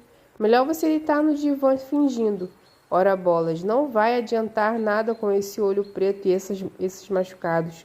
O mais seguro é contar a verdade para eles, depois que eu estiver bem longe. E o que você acha que eu iria dizer a eles? Perguntou o príncipe, com um olho meio zangado. Quem é você? Não dá. Acho que sou um narniano, devo ser mais ou menos nortista. Mas fui criado como calormano. Estava fugindo pelo deserto com um cavalo falante chamado Bri. E chega, como é que eu dou fora? Olha aqui, escorregue da janela para o telhado da varanda, na ponta dos pés, siga pela esquerda e suba para o alto daquele muro, se é que você é mesmo bom de muro. Ande até o fim do muro, pule então no monte de lixo. É isso aí. Muito obrigado, disse Shasta, já cavalgando a janela. Os 2 garotos entreolharam-se e descobriram de repente que eram amigos. Adeus e boa sorte, estou torcendo por você. Adeus, você andou em grandes aventuras. Nada que se compare às suas, respondeu Corim. Devagar, e ainda sussurrou enquanto Shasta chegava à varanda. Espero encontrá-lo em Arquelândia.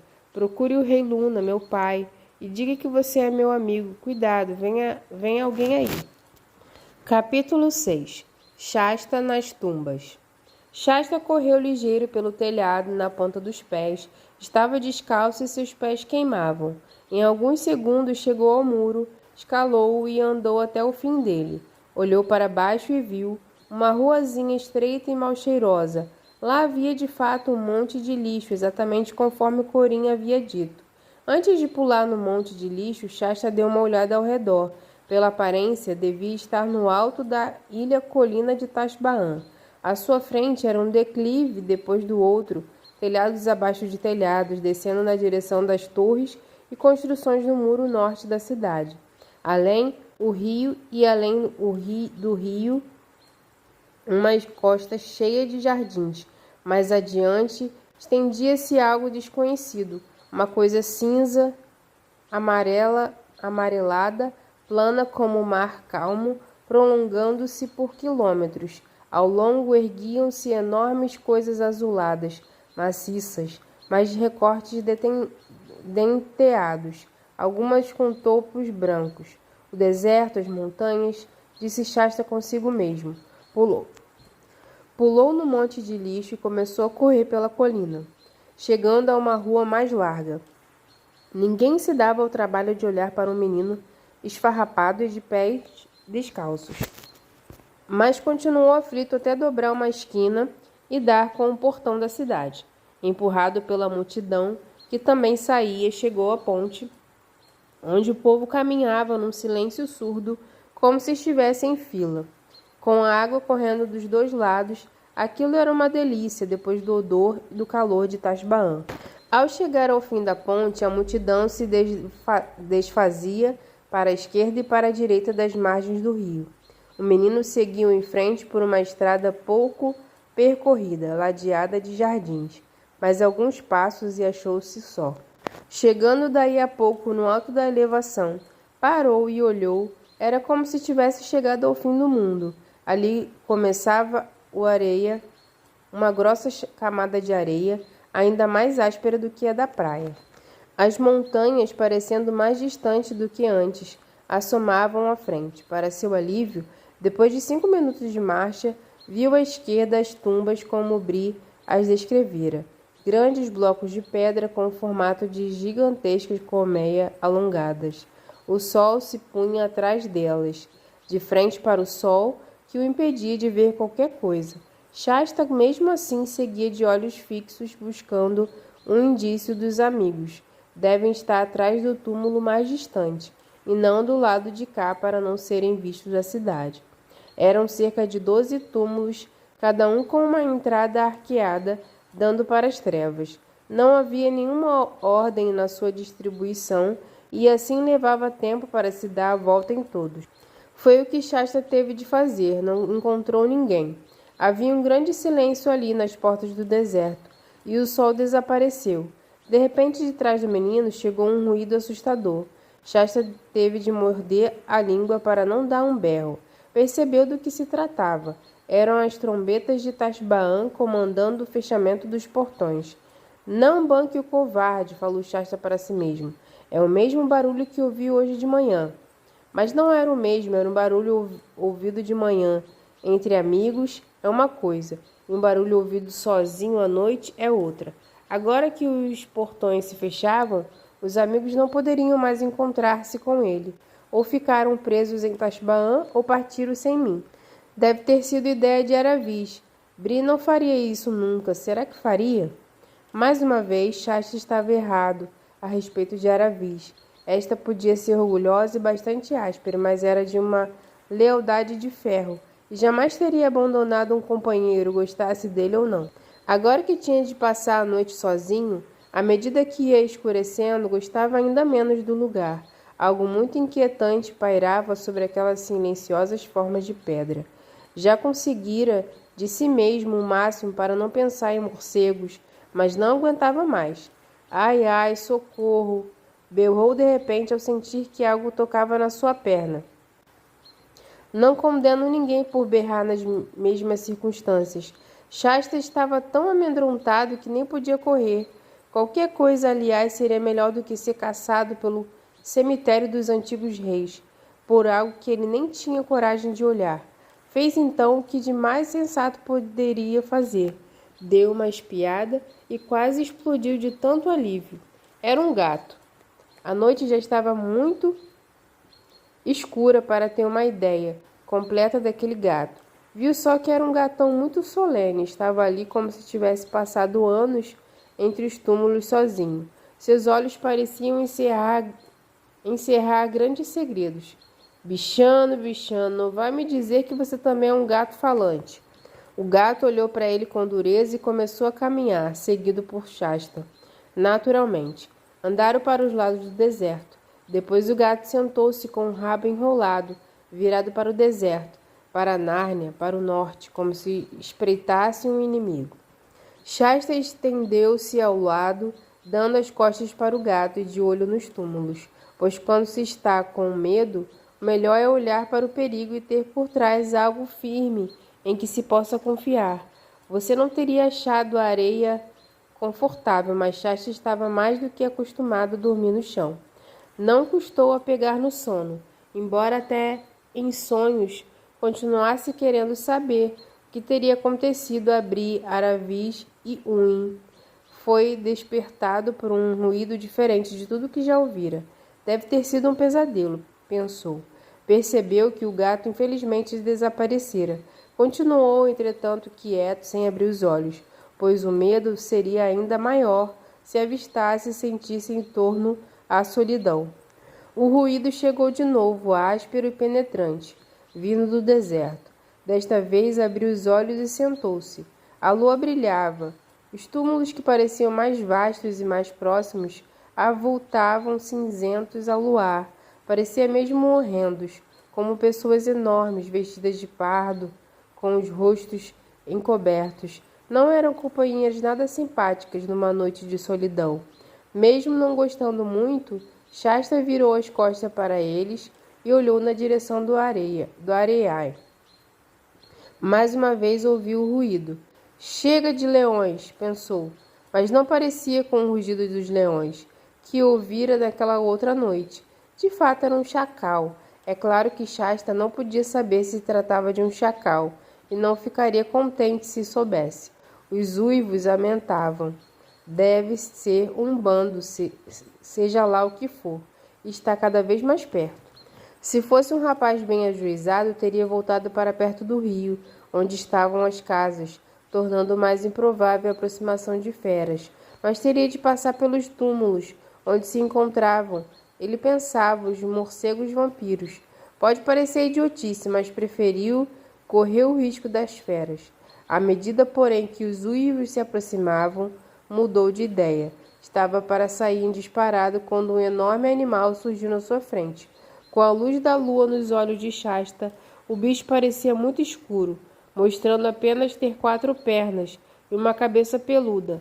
Não parecia ter notado o menino. Parou de repente, virou a cabeça para o deserto e deu um rugido que ecoou pelos túmulos e pareceu agitar as areias.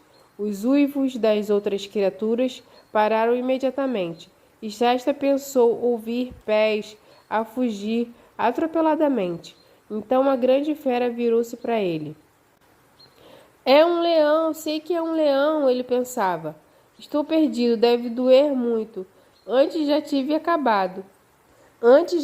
acabado. Não sei se acontece alguma coisa depois que a gente morre. Oh, está chegando.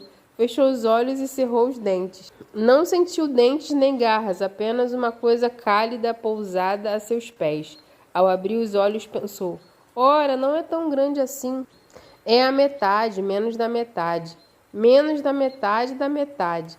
Tenho de confessar que é um gato. Sonhei, só posso ter sonhado com um bicho do tamanho de um cavalo. Tendo sonhado ou não, o que estava a seus pés, fixando com grandes olhos verdes, era o gato. Talvez o maior gato do mundo, mais um gato. Bichano, disse Shasta ofegante. Que bom vê-lo de novo. Tive sonhos horrorosos. Deitou-se outra vez, encostando as costas no gato. Sentiu um calor percorrer-lhe o corpo e começou a falar. Nunca mais vou maltratar um gato. Já tirei pedra no gatinho doente, quase morrendo de fome. Ei, pare com isso! O gato dera-lhe uma unhada. Parece que está entendendo o que digo. E caiu no sono.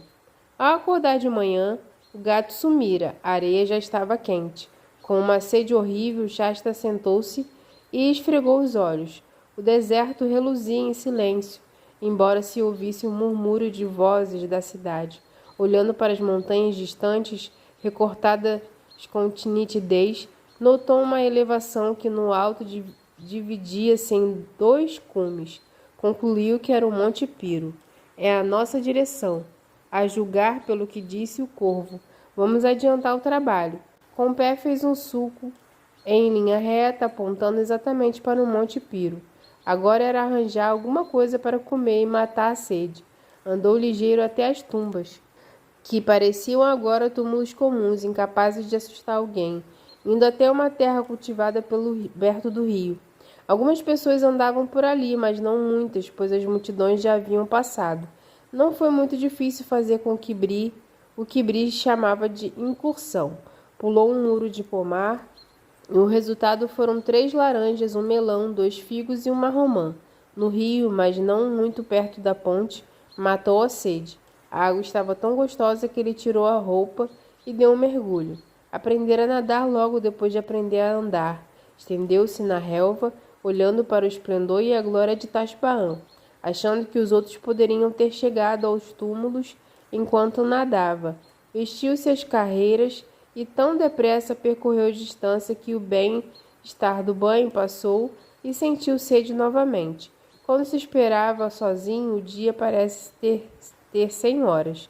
Tinha muito em que pensar, é claro, mas pensar sozinho não faz o tempo andar mais depressa.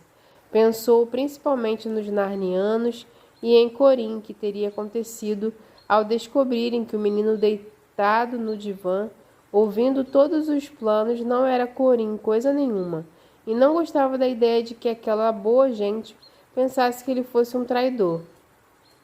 Mas à medida que o sol foi subindo, e depois descendo e descendo para a poente, sem que ninguém chegasse ou algo acontecesse, começou a ficar mais aflito. Só então lembrou que ninguém disse por quanto tempo esperar quando combinaram o encontro nos velhos túmulos. Podia ficar esperando para o resto da vida. Em breve seria a noite de novo, uma noite parecida com a anterior. Mas de 10 planos passaram por sua cabeça, todos eles desconjuntados. Acabou finalmente escolhendo o pior. Resolveu esperar até escurecer, depois retornar ao rio para roubar todos os melões que conseguisse carregar, e pôs-se em marcha para o Monte Piro, sozinho, confiando na linha que traçara na areia. Uma ideia maluca, mas nunca lera um livro a respeito de viagem no deserto, nem qualquer outro livro. Mas algo aconteceu antes que o sol sumisse. Estava sentado à sombra de um túmulo quando viu 2 cavalos vindo em sua direção. Seu coração deu um pulo. Eram Bri e Uin, mas logo em seguida o coração foi parar-lhe nos joelhos. Não havia sinal de aravis. Os cavalos estavam sendo conduzidos por um estranho, um homem armado, vestido com a elegância de um escravo de estimação de família importante. Bri e Uin não vinham mais como animais de carga, mas traziam rédeas e selas. Uma armadilha. Alguém torturou Aravis e ela contou tudo. Estão esperando que eu vá correndo falar com Bri para me pegarem. Mas se não for, perco a última chance de encontrar os outros. Ah, se pudesse saber o que aconteceu. Escondeu-se atrás do túmulo, espreitando e tentando imaginar se haveria algo menos perigoso a fazer.